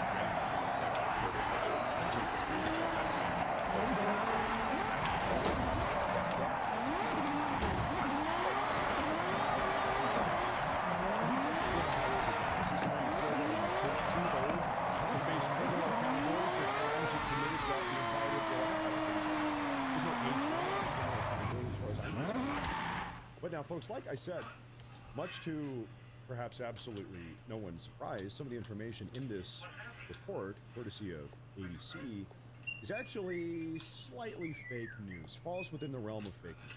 But luckily, we have Secretary of State Marco Rubio to help correct the record here, because ABC did get a couple things wrong. Now, first off, Marco Rubio talks about the blackouts, the power outages taking place in Cuba. Take a listen. These blackouts that are occurring that I see people reporting have nothing to do with us. They were having blackouts last year. They're having blackouts because they have equipment from the 1950s in their grid that they never maintained and never upgraded because they're incompetent. That's why they're having blackouts. So Rubio says, listen, the blackouts in Cuba, that's not how it's done. This is because they're led by a bunch of stupid communists. You can't blame them on us. They've been having blackouts forever. Marco Rubio goes on the top for this blockade and the lack of data. Take a listen.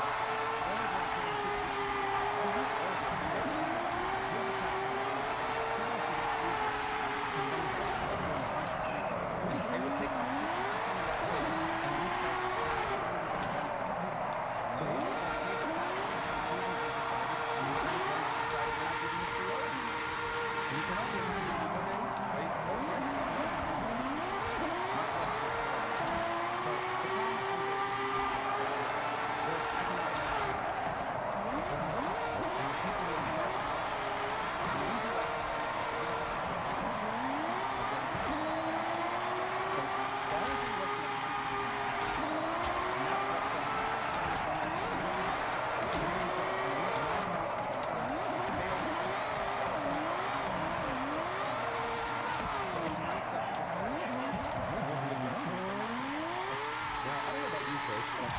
starting to get the idea that Marco Rubio isn't really a big fan of communists. He could have helped it. But also a little bit of a redundancy where he says not only are the communists, but communists. I push back on Rubio here respectfully. I'm not sure that it's possible to be a communist without being confident. I think all of them are communist. That's just me. But he's saying Rubio says that prior to our apprehension of Nicolas Maduro a couple months ago, whenever that was, the Venezuelan regime was giving 60% of its oil, just giving it to the Cubans. And so, really the reason why Cuba has less oil now is because Venezuela, following our apprehension of Maduro, is no longer giving all of this oil. 60% of their oil was being given to Cuba for free. Wait a minute. How the hell does that make sense? Why was Venezuela doing that? Well, the answer is very simple when you think about it. As a matter of fact, Nicolas Maduro was a pawn. He was a puppet leader backed and supported, really implanted by the communist Cubans. The only reason Maduro had any power at all in Venezuela is because the Cubans propped him up and funded and supported him. In fact, as you might remember, during this Delta Force, late-night Delta Force operation, during which we apprehended Maduro down in Caracas, Venezuela, what did we hear? We heard that all of Maduro's security, his entire security force, it wasn't Venezuelans that were protecting Maduro in Maduro's compound. No, it was the Cuban Special Forces. Maduro, Venezuelan dictator, had a detachment of elite Cuban Special Forces that were protecting him. And so he was a puppet, he was a pawn that was maintained, supported, and backed by the Cubans. That's why the Cubans were able to get all of this oil for free from Venezuela. But guess what? Maduro is gone. And now Cuba's not getting this oil for free anymore. And so that's what's causing a lot of these problems on the streets of Cuba right now. Havana, power outages, etc. It's because they're not getting this oil. What else did he do? What else is Maduro doing? Well, we've talked a lot about this broadcast, about this on this broadcast in the past. Maduro is the rigging of the recent president. And we know about this Venezuelan electronic election rigging technology comes out of Venezuela. Chavez. Is it possible that Cuba was involved in the Venezuelan election rigging that took place under Maduro's leadership?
Statement from Attorney General suspension, so it actually kind of looks weird. You can't steer like all the way. Another complaint I would say is, I'm sure this will get patched, but translucent and spawning cars. Todd Blanche, just this morning, he says there is a ton of evidence that the 2020 election was, in fact, rigged. He goes on to say, we've got a video statement. Take a listen here. Well, there's a ton of evidence that the election was rigged. That's not something the DOJ needs to tell you about. There's been evidence about that for many, many years. What I'm telling you is that we have multiple investigations in Arizona, in Georgia, in Georgia, and with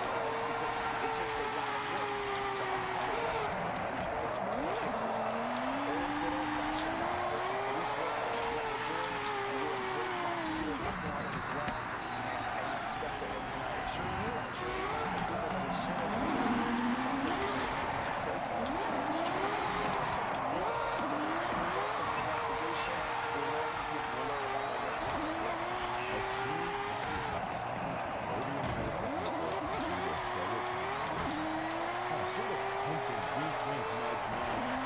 Something is coming up on the horizon as it becomes to all of this.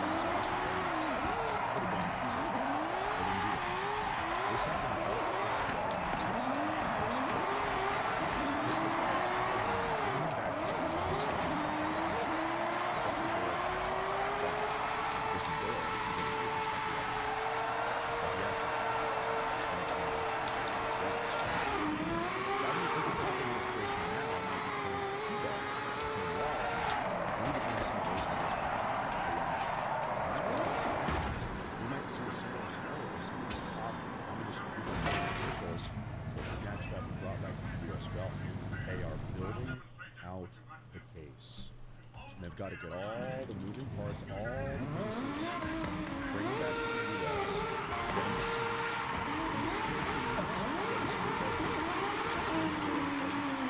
get as much evidence as possible. In the window presented to all of us before people, the case is actually bulletproof. And I'll tell you what, that's what it's going to take if we actually want to finally put America, ladies and gentlemen, massive.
There is not only ongoing investigations into who have the most criminal behavior inside the House Oversight Committee, but we have other circumstances.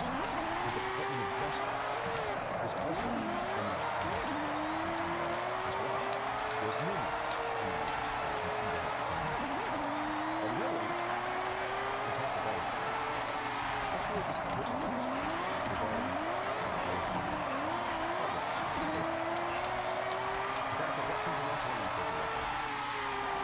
See, it seems like when we're looking at actually being exposed to this person, to take a listen to what Representative Andy has to say.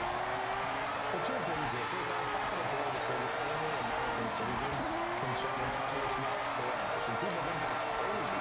Or why do you need a bill to do that? But it turns out that we've got dozens of members of Congress that could be citizens of other countries that are also serving in Congress. Yes, they have American citizenship, but then they're also sworn an oath to another country. And you can't serve two masters. Ilhan Omar is one of them. She was a citizen of Somalia. She may continue to be. She certainly said that she was the interest of Somalia over the interest of the United States. This would say you can't be in Congress if you are both. As it relates to expelling her, we're awaiting the outcome of the investigation in the immigration fraud. Did she marry her brother in order to bring him to the United States? If she did, it's a crime that should not only cause her to leave Congress, it's a crime that should cause her to leave the United States. And I know the administration is working on it now in this way. That was the really most special. If we think of all the expelling her from marrying her brother, if she did that, she did what Trump has even said that she did. Why not go ahead and take the next step once you expel her from Congress, expel her from the United States? Well, you can't do that as a member of Congress. And frankly, in the long run, it would be easier to expel her from the United States than to expel her from Congress. I hope many of my Democratic colleagues wish there were more foreigners serving in Congress, not less, because it is their goal to destroy the country. But if the president has evidence that she committed immigration fraud, he can strip her citizenship under the law. That would make her ineligible to be in Congress, and it would ship her home to Somalia. Folks, I'm going to be honest. I think there is a very good chance that that ends up happening. I think I would actually bet money on it. I'm not a big gambler. I would bet money right now that the U.S. State Department under Marco Rubio's leadership, or the Trump administration, ends up denaturalizing Ilhan Omar, stripping her of her citizenship because she lied on immigration paperwork for her brother to get him in the country. She married her own brother, allegedly. I would bet money that this is what ends up happening. Now, we also have some other reports coming from Randy Fine, actually, talking about specifically dual naturals, dual citizens. Take a listen to this. This one is about Ilhan Omar.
relinquish your born citizenship. You should get rid of it. You should say, listen, and then bring it down exclusively on the powers of serving powers. That's my opinion. I don't need to extend that same standard to my own children. To me, this is just basic common sense. Is there more of that discussion? The kids are in power. They're tired of being accused of it, and so the government Jewish members can't decide if they will appeal them. Now I actually started to do some research into it, and I looked at some of the management that there were dozens and dozens of members of Congress who were sure that these are these outside of the monarchy, they could still be, as well as their members who were naturalized into other countries, even when they were young. Mr. Trump says to them, you can only move to the United States on an oath to go back to the country first. So it's very pretty common sense that says if you want to serve in Congress, you can only be a citizen of one country, and that one country is the United States. The kids are in power. To me, this is just basic, common, absolutely common. But you know what? Randy Feynman was actually not the one who actually also laid into the communist roots of the New York He was going square truth. Take a listen. It's crazy. I mean, we have a huge problem in this country where we've allowed tens of millions of them to essentially but we have this leader on the other side. You look at people like Barron who hate this country, who legally and frankly gave citizenship to. I believe we not only need our border sealed, we not only need to deport every single illegal immigrant, but we need to denaturalize the whole entire population. And we need to stop letting more in. So this is important. Well, and folks, this is a great book. Remind us that our immigration problem in the United States of America is not as simple as legal good, illegal bad. Of course, illegal is bad. Every little ounce of illegal immigration is bad. But also, we need to come to terms with reality as well. A lot of legal immigration is bad as well. Under the Biden administration, we took in millions of legal third world immigrants. Does that make it good because it was done legally? Of course not. Absolutely not. We were really, as a nation, we really need to crack down and begin some highly prejudice. Frankly, if you let in the country, you can't be letting in illegal person. The government in this country has been our nation of both illegal and legal. We might, at this point, we might need to regulate 99% immigration going forward. That's kind of where I think we are at this point. Now, Greg Fanhill talks in the crowd. We're saying Representative, I'm sorry for saying it, does not belong in America. I tend to agree with that. People will say, oh, you can't stop it. Randy Fine doubled down. He said it's a true statement. I'm not backing down either. Deport and denaturalize. He calls it jihadi. Brownie. Ladies and gentlemen, I want to end the little segment here by asking you a question. Do you agree with this statement from Congressman Randy Fine? Deport and denaturalize jihadi non-violent. Yes or no? As far as I'm concerned, that might be what we need to see if we want to finally and truly actually put America first. Ladies and gentlemen, massive immigration updates. I'm gonna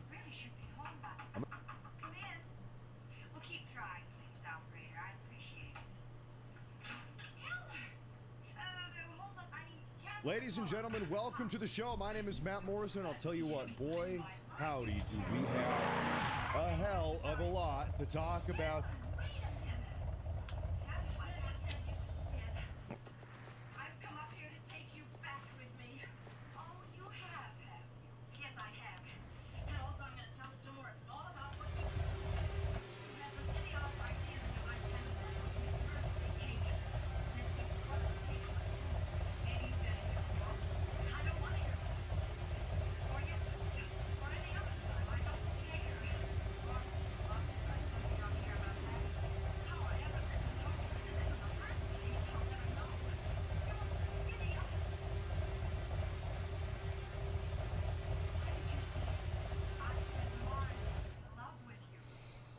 today. Some very good news. We really do have some massive top exposure.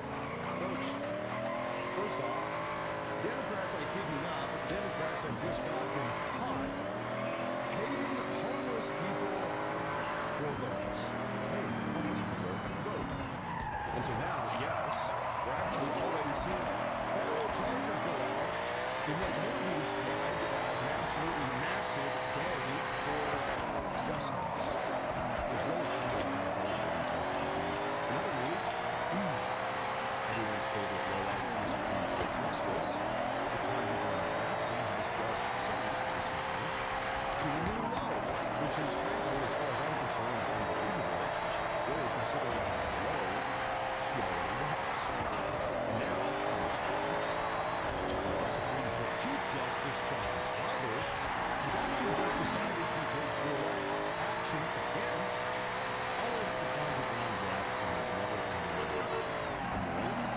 that's bringing to the President Trump's Justice Department has also just gone scorched earth on all of these keen takeovers, as they are called, during which hordes of as much chaos and destruction as possible. Now, Trump's DOJ is, as of this morning, promising to start holding the parents of these maniacs accountable.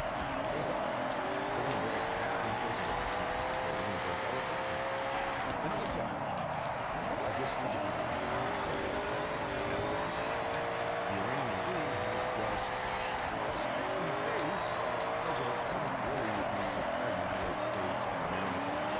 Again, this is not the first time we've done this. And so now, we are just in the last couple hours beginning to get numerous confirmations, numerous reports that a brand new wave of U.S. strikes against the Iranian regime and so we're going to break down all of this, ladies and gentlemen. There is a lot, a hell of a lot to talk about. And do me a favor, make sure to hit that like button, make sure to subscribe. This is going to be a massive show. Listen, do me a favor, make sure to stick around for the entire broadcast. You are probably doing this. A little bit unusual. Folks, with this little bit of introduction, out of the way, let's go ahead and jump right into the news. Now, the first thing I would like to talk about is this whole voter fraud dynamic. Let's get right into it. Ladies and gentlemen, I kid you not, but as of this very morning, the Democrats have quite literally just gotten caught paying homeless people for their votes. That's not all. Because not only have they just been caught doing this, but one of them has actually already pled guilty to the charges, federal charges, and is now facing some very serious federal prison. Let's go ahead and go first. Coming out this morning, just in a Los Angeles woman, as of this morning, pleads guilty to paying homeless people on Skid Row. People on their way on Skid Row to register to vote in a 20-year scheme. They have been doing this, the Democrats, for 20 years. Absolutely insane. FBI Director Kash Patel this morning chimes in on the entire dynamic. Press release. California woman federally charged with paying individuals, including homeless people, everybody's escaping to register to vote. Kash Patel, he says this. After an FBI investigation, a California woman has been charged with illegally paying people to register to vote in federal elections, even falsely listing her own former residents in California mail-out ballots for homeless individuals who don't have an address of their own. It was actually James O'Keefe who originally, a couple weeks ago, exposed this entire left-wing racket. I want you to take a look at this. Here's a picture. He's undergoing investigative journalism. Take a listen to it. The petitioner, Brenda Brown,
Assistant Attorney General Harvey Dillon breaking down this entire dynamic. Take a listen for a comprehensive overview as to what really is happening.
few dollars, as well as cigarettes and phone cards.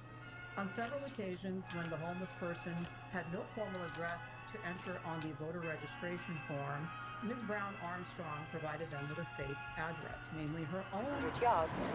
Turn left.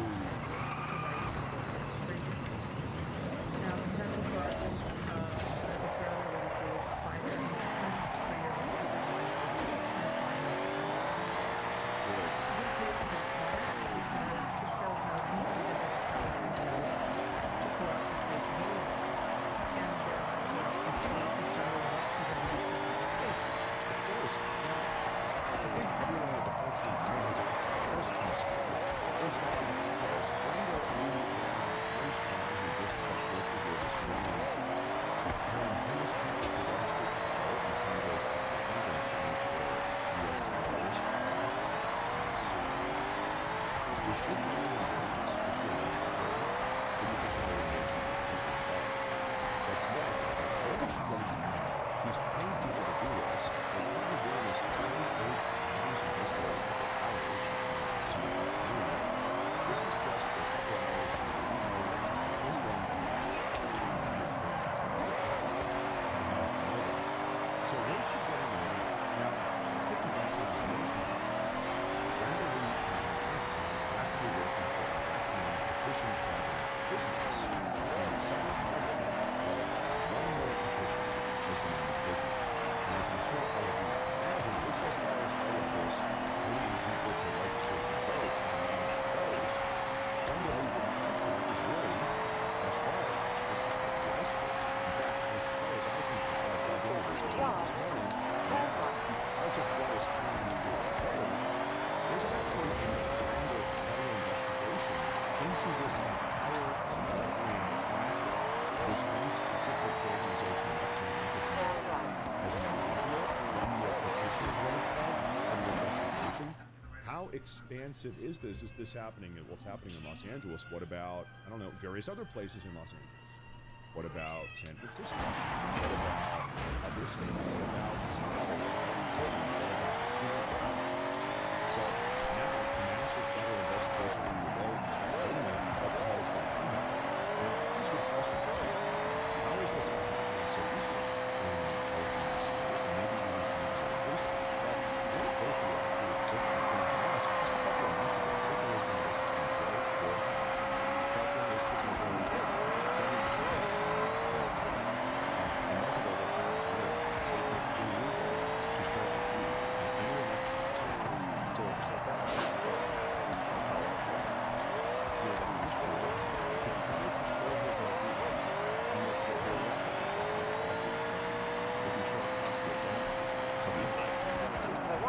destination.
And then, of course, that opens the door for all of this voter fraud. Yeah, we're going to pay homeless people $10 or $5 or a pack of cigarettes or whatever to register to vote. We're going to have them voting. We're going to pack the voter rolls. We're going to rig the elections. Now, this explains, of course, has anyone here wondered, I wonder why the Democrats are so diehard against the Save America Act? Well, now we know why. Because in case it was confusing, now we have fact of the matter. This is what they've been doing. Now we know why.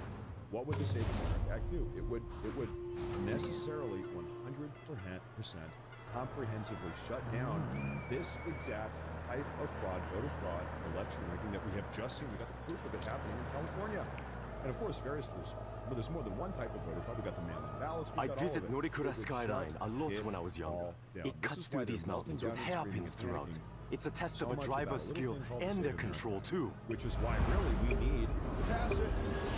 It's going to take some time to really shut this stuff down, permanently, comprehensively, on a nationwide level, and really, frankly, put America first. Ladies and gentlemen, they got caught. And now, it's like we've just started pulling one little thread of a big big spiral. Now it's like, wait a minute, this thing is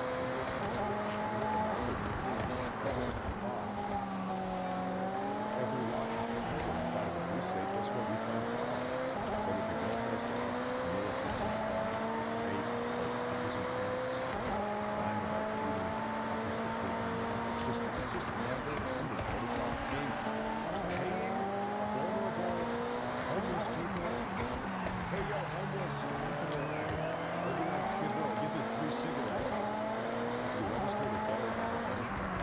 California would act like they're racist. 3 cigarettes for 100 sounds like a big deal to me. This is like disgusting. This is morally unacceptable. And this is what happens. This is what happens. This police this is disgusting. Even this way, another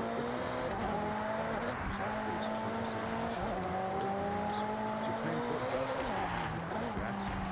This is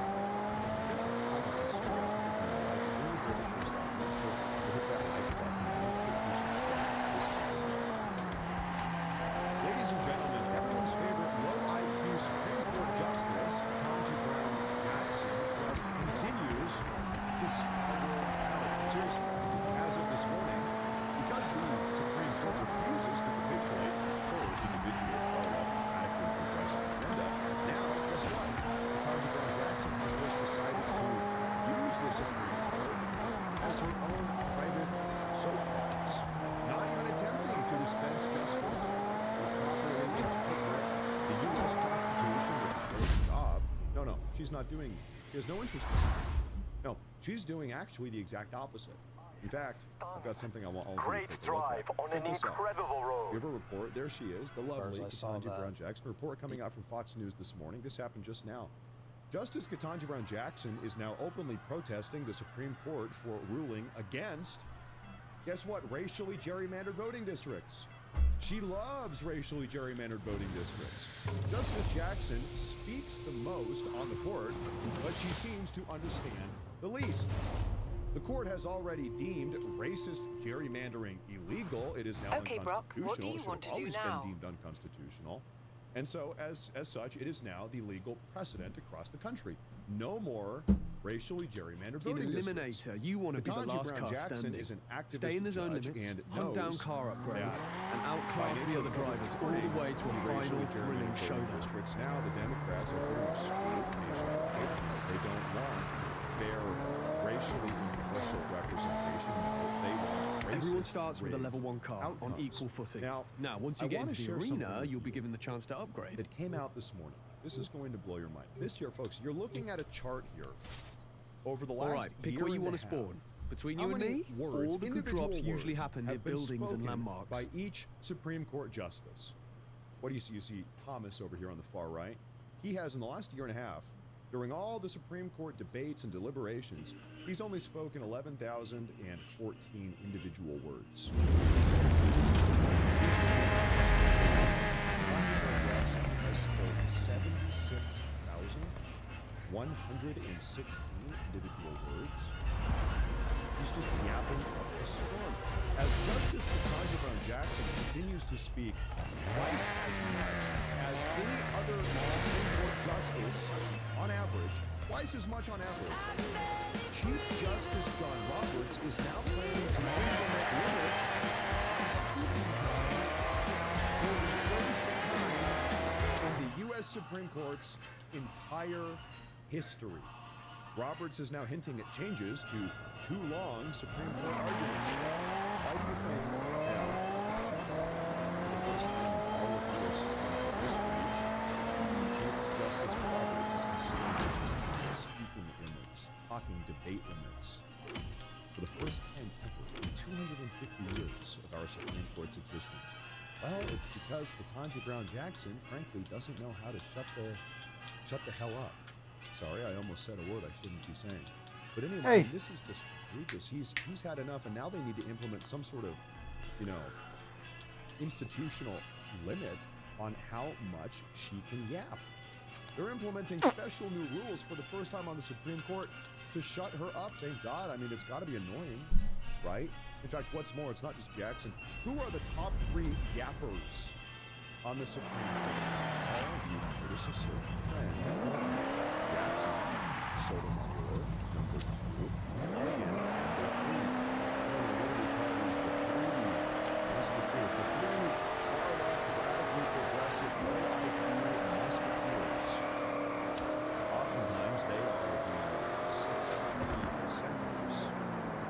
They just refuse to actually properly implement constitutional law, rather instead opting to inject their own radically progressive far-right agenda to every single case they possibly can. For lack of what they understand legally, they sure do talk a lot. In fact, the 3 of them combined, I don't know, they're probably talking 2 or 3 times more than every other justice. It's just insane. So now we're going to have some new rules and stuff. You know what? Following today's productive Justice Jackson and her I want to do a part sort of take this opportunity while we have a chance to give all of you some very good news, because today we actually have a lot of good news to talk about. We're going to kind of rapid fire split these off. Let's go through today. We got a lot of good news. First off, President Trump hosted this on Truth Social.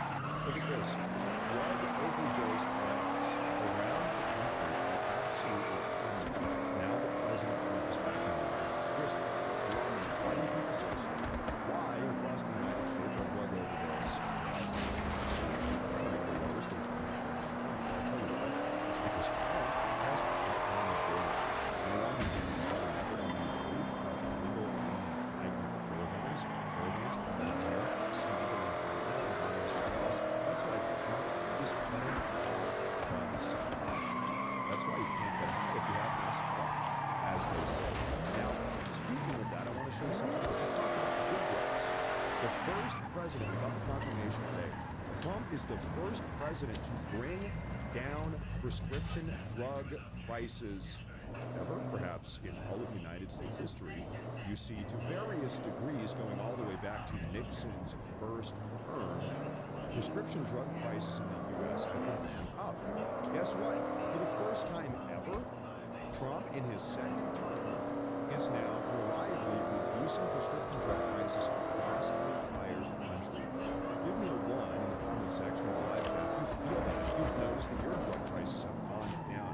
We might have people here shopping on TrumpRx.gov. Trump is negotiating really good deals for prescription drugs, for the drugs that people actually need to help keep them alive, as opposed to like fentanyl that's coming in the country across the board illegal. What's more, we got this very good news. Look at this. Let's talk about a specific radically progressive use in the state of Washington. Up in the far northwest, look at this. There are more than twice as many ICE arrests in Washington at the beginning of this year so far versus last. Folks, this is a schedule state. Washington is the most progressive state in the nation. It's up there. It might be top 3 at a minimum. Twice as many deportations, even in a deep blue state. Check out this report. Data this morning, there are more than twice as many ICE arrests in Washington at the beginning of this year versus last year. Sharing new reports on which areas are seeing spikes in immigration enforcement activity. These documents show ICE is looking to secure working spaces for more than 300 personnel nationwide. ICE agents continue to make arrests throughout the greater Seattle area. This photo shows agents arresting a man outside of a rented apartment complex around 8 o'clock this morning. Good. At least one of the agents is wearing a face covering and a vest labeled Police, ICE. In Bellingham, around the same time, a camera caught another group of agents, this time with enforcement and removal operations after an arrest. And last Friday in Linwood, masked agents pat down a man in a baseball cap before taking him away. They're stealing his car. Now, newly obtained ICE contracting documents may offer a glimpse of what could come next. The solicitation document shows the agency is seeking, quote, office space rental / workstations for immigration and customs enforcement personnel. The same document shows the plan is for 7 employees in Seattle and 2 in Portland. The contracting records come as arrests across Washington have sharply increased this year. Washington immigration arrests are up 134% year-over-year, from 318 arrests in January to March of 2025 to 744 arrests in the same months in 2026. So, folks, here's a very big question. First of all, this is massive. How has the Trump administration been able to overdouble the rate at which illegal aliens are being arrested and being deported out of the country in red states, purple states, in deep blue states? Washington, as I said, might be the most deeply radically progressive left-wing state in the country. How is this happening? Yeah, we can see. Let's go and break that down. President Trump's mass deportation machine continues to pick up speed. Let's make sense of what we're looking at. Across the country, national ICE-involved arrests have skyrocketed up to, on average, 1,121 per day. ICE-involved arrests, of course, it's exactly what it sounds like. ICE agents saying, hey, you're coming with us, ripping them off the job site as they leave their apartment building in the morning. 1,121 per day on average across the country. Take a look at this. The Trump administration has built out the 287 transfers from local law enforcement to ICE surge up to 550 per day. So this chart here, this chart on the right with the red and black bars here, when Trump got in office in January of 2025, there were only 144 287G agreements. What is that? What type of agreement is that? These are local police agreements with ICE, with federal immigration law enforcement. So there were only 144 of these agreements in the entire country. Now it's been a slow, uphill, difficult battle, month by month, day by day. Now at this point, as of just a couple days ago, there are in this country 1,786 local police enforcement agreements with ICE. That's massive. What does this mean? Anytime a local police officer, a police department arrests or apprehends some type of illegal alien, now, because they have these agreements, now they just immediately hand them over to ICE. And that's happening 550 times per day now at that point. What's more, CBP, that's Customs and Border Patrol, border apprehensions are currently averaging 275 per day. Okay, add it all up. Where does that leave us between the secret border engines, the police custodial transfers, and the ICE-involved arrests? How many deportations are we getting per day? At this point in total, we are currently seeing 1,146 illegal aliens get forcibly deported per day. Multiply that out. That's 710,200 illegal aliens getting forcibly deported per year. And that number continues to increase. As you can see, and I'll show some this number, 710,000 people, it's still going on. Guess what? This number does not count self-deportations. Also, self-deportations have been taking place at around 6 times the rate as forced compelled deportations, meaning for every forced deportation we see, for every one illegal alien that is forcibly deported, we end up seeing around 6 illegal aliens self-deported. So I don't want to get snatched up in a house on a sidewalk or a whatever. In fact, there's actually an incentive program. It's called the CBP. The Trump administration is planning illegal aliens right around $2,000 to self-deport. If you plane ticket, you get a $2,000 travel stipend back home. And guess what? A lot of them are taking that off. It's massive. Now, there's another massive story. Take a look at this. President Trump, you guys know that. It's like this a lot of the news happening. President Trump this morning has dropped his $10 billion lawsuit against the IRS in exchange for a $1.776 billion compensation for those that were wrongly, criminally targeted and prosecuted by the Biden administration's law firm. What is this about? Why is this happening? This is all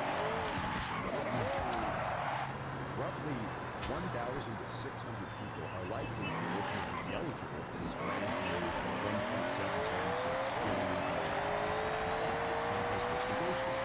Why is this a big deal? Well, almost all of these people that are eligible for this compensation fund are pretty much January 6th defendants, J6ers, that were criminally targeted and prosecuted by this program. If you divide all of this money out amongst all 1,600 of them or so, all of Biden's 1,600 wrongly prosecuted political targets, well, all of them are each set to receive right around $1.1 million as compensation. Now, there's many that are good, as far as I'm concerned. They were all perfectly living, oftentimes nowadays in solitary confinement prison cells for years without ever being given their constitutional rights. They were never given the police. I was stripped of that. Many of them were never given advice. Zero communication about somebody. Many of them just disappeared. They were disappeared. So finally, some justice has been delivered to these people that were effectively tortured by the corrupt Biden. But then, like I said, millions of dollars are not enough. Hey, we're also just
Ladies and gentlemen, just this morning, President Trump's Department of Justice dropped an absolute criminal accountability bombshell. You see, now, going forward, the parents of criminally delinquent crimes are going to start getting held criminally accountable themselves for all of the insane behavior of their children.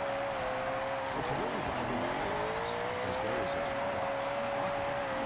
First, I want you to really think about really deeply understand what exactly has been unfolding. So just in case you have not noticed, well, on earth, an absolutely massive team takeover, as it's called, just took place in downtown Detroit, forcing businesses to close early. I want you to take a look at this. So, folks, what happens here, and we've seen this literally dozens, maybe hundreds of times, it's becoming a new cultural event of young black Americans. They will collectively, it's a scheduled, coordinated event. Dozens or hundreds of young black Americans will get together and then effectively raid a shopping mall or a series of businesses, running on hundreds at the same time, stealing as much as they can, and leaving. The reason why this, I guess it's herd mentality, strength in numbers. It's like, if they send in thousands or hundreds of them, the odds of all of them getting away with it go up, because how does a bunch of mobs or local police handle hundreds of these criminal gangs? And we're seeing this all the time. What's more, we see stuff like this happening. This is a scheduled fight. They schedule this on social media. In this case, it's a rally women. The young boys are actually sitting in the back filming it, but then upload this on the web. This is another form of team takeover. We saw another team takeover take place last night in Washington, D.C. inside of a Chipotle. There's nothing safer these days than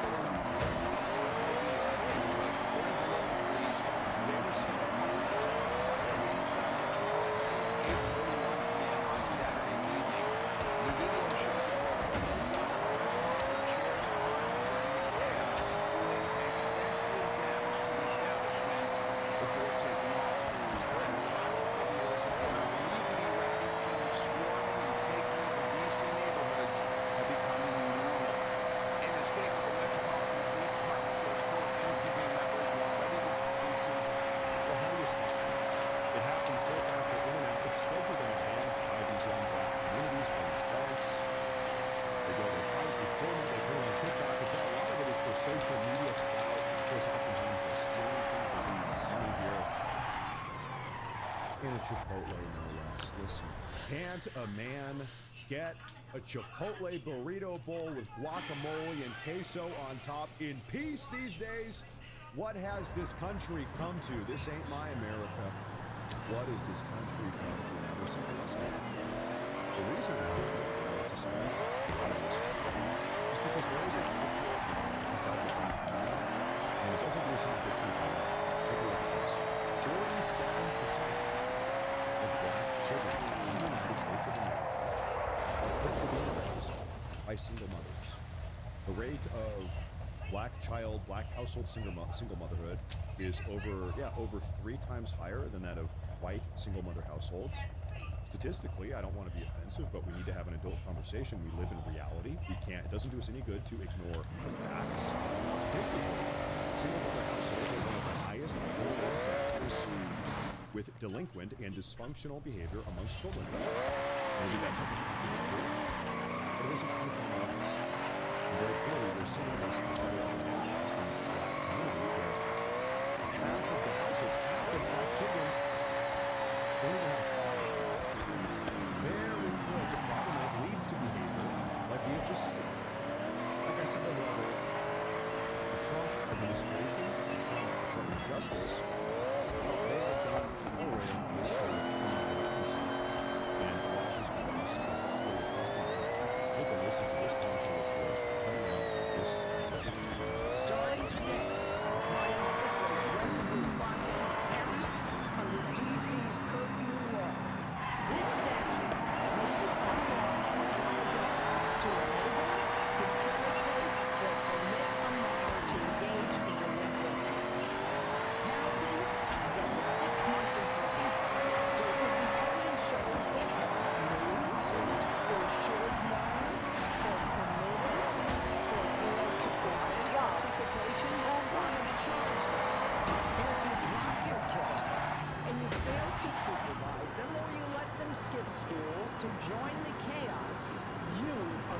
face fines, further taxes, and possible jail time. So folks, the ultimate only option is the famous face-off. Potatoes on Sunday side. They didn't take care of the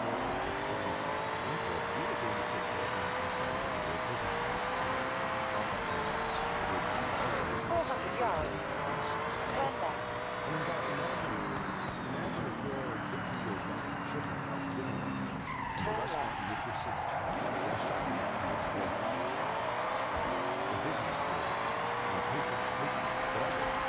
200 yards. Turn left.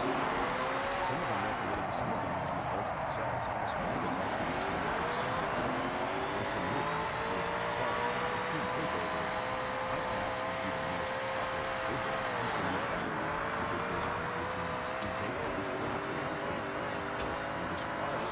Yards. Turn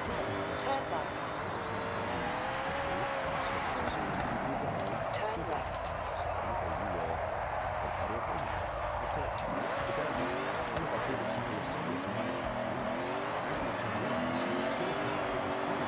200 yards. Turn left. Specifically relating to Washington, Turn left. we need to repeal DC. In 200 yards, you will arrive at your destination. As this casual rampage of the DC protected us this weekend. Here's that You footage have arrived of at your the destination. team takeover of the Chipotle here. Okay, what is he talking about? What is DC home rule? Well, DC home rule, or as some of you might know, was first enacted in 1973, I believe during the Nixon administration, at which point the day-to-day control of Washington, D.C. was handed over from the federal government to a set of locally Washington, D.C. local elected politicians, in this case, as it is right now, a mayor, and I believe 13 city council members preside over everything in D.C. However, as we have seen for perhaps decades now, this policy of relinquishing control of the city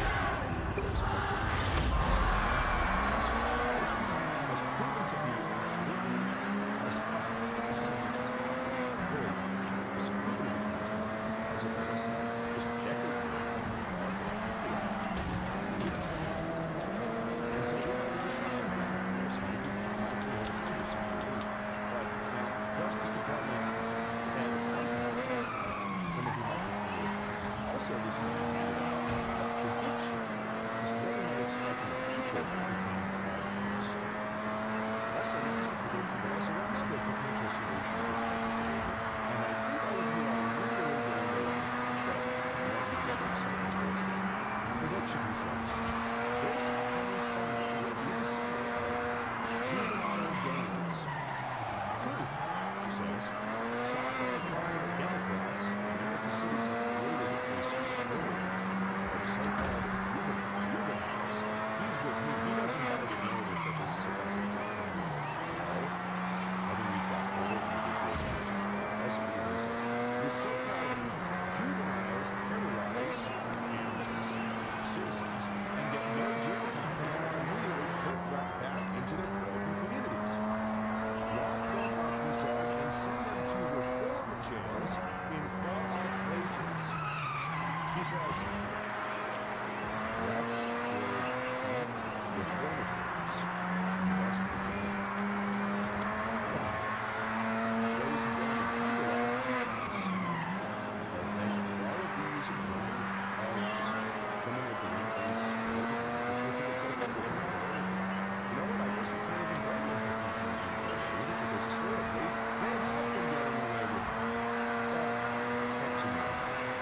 Not to really agree with it. I think we should make a series of Trump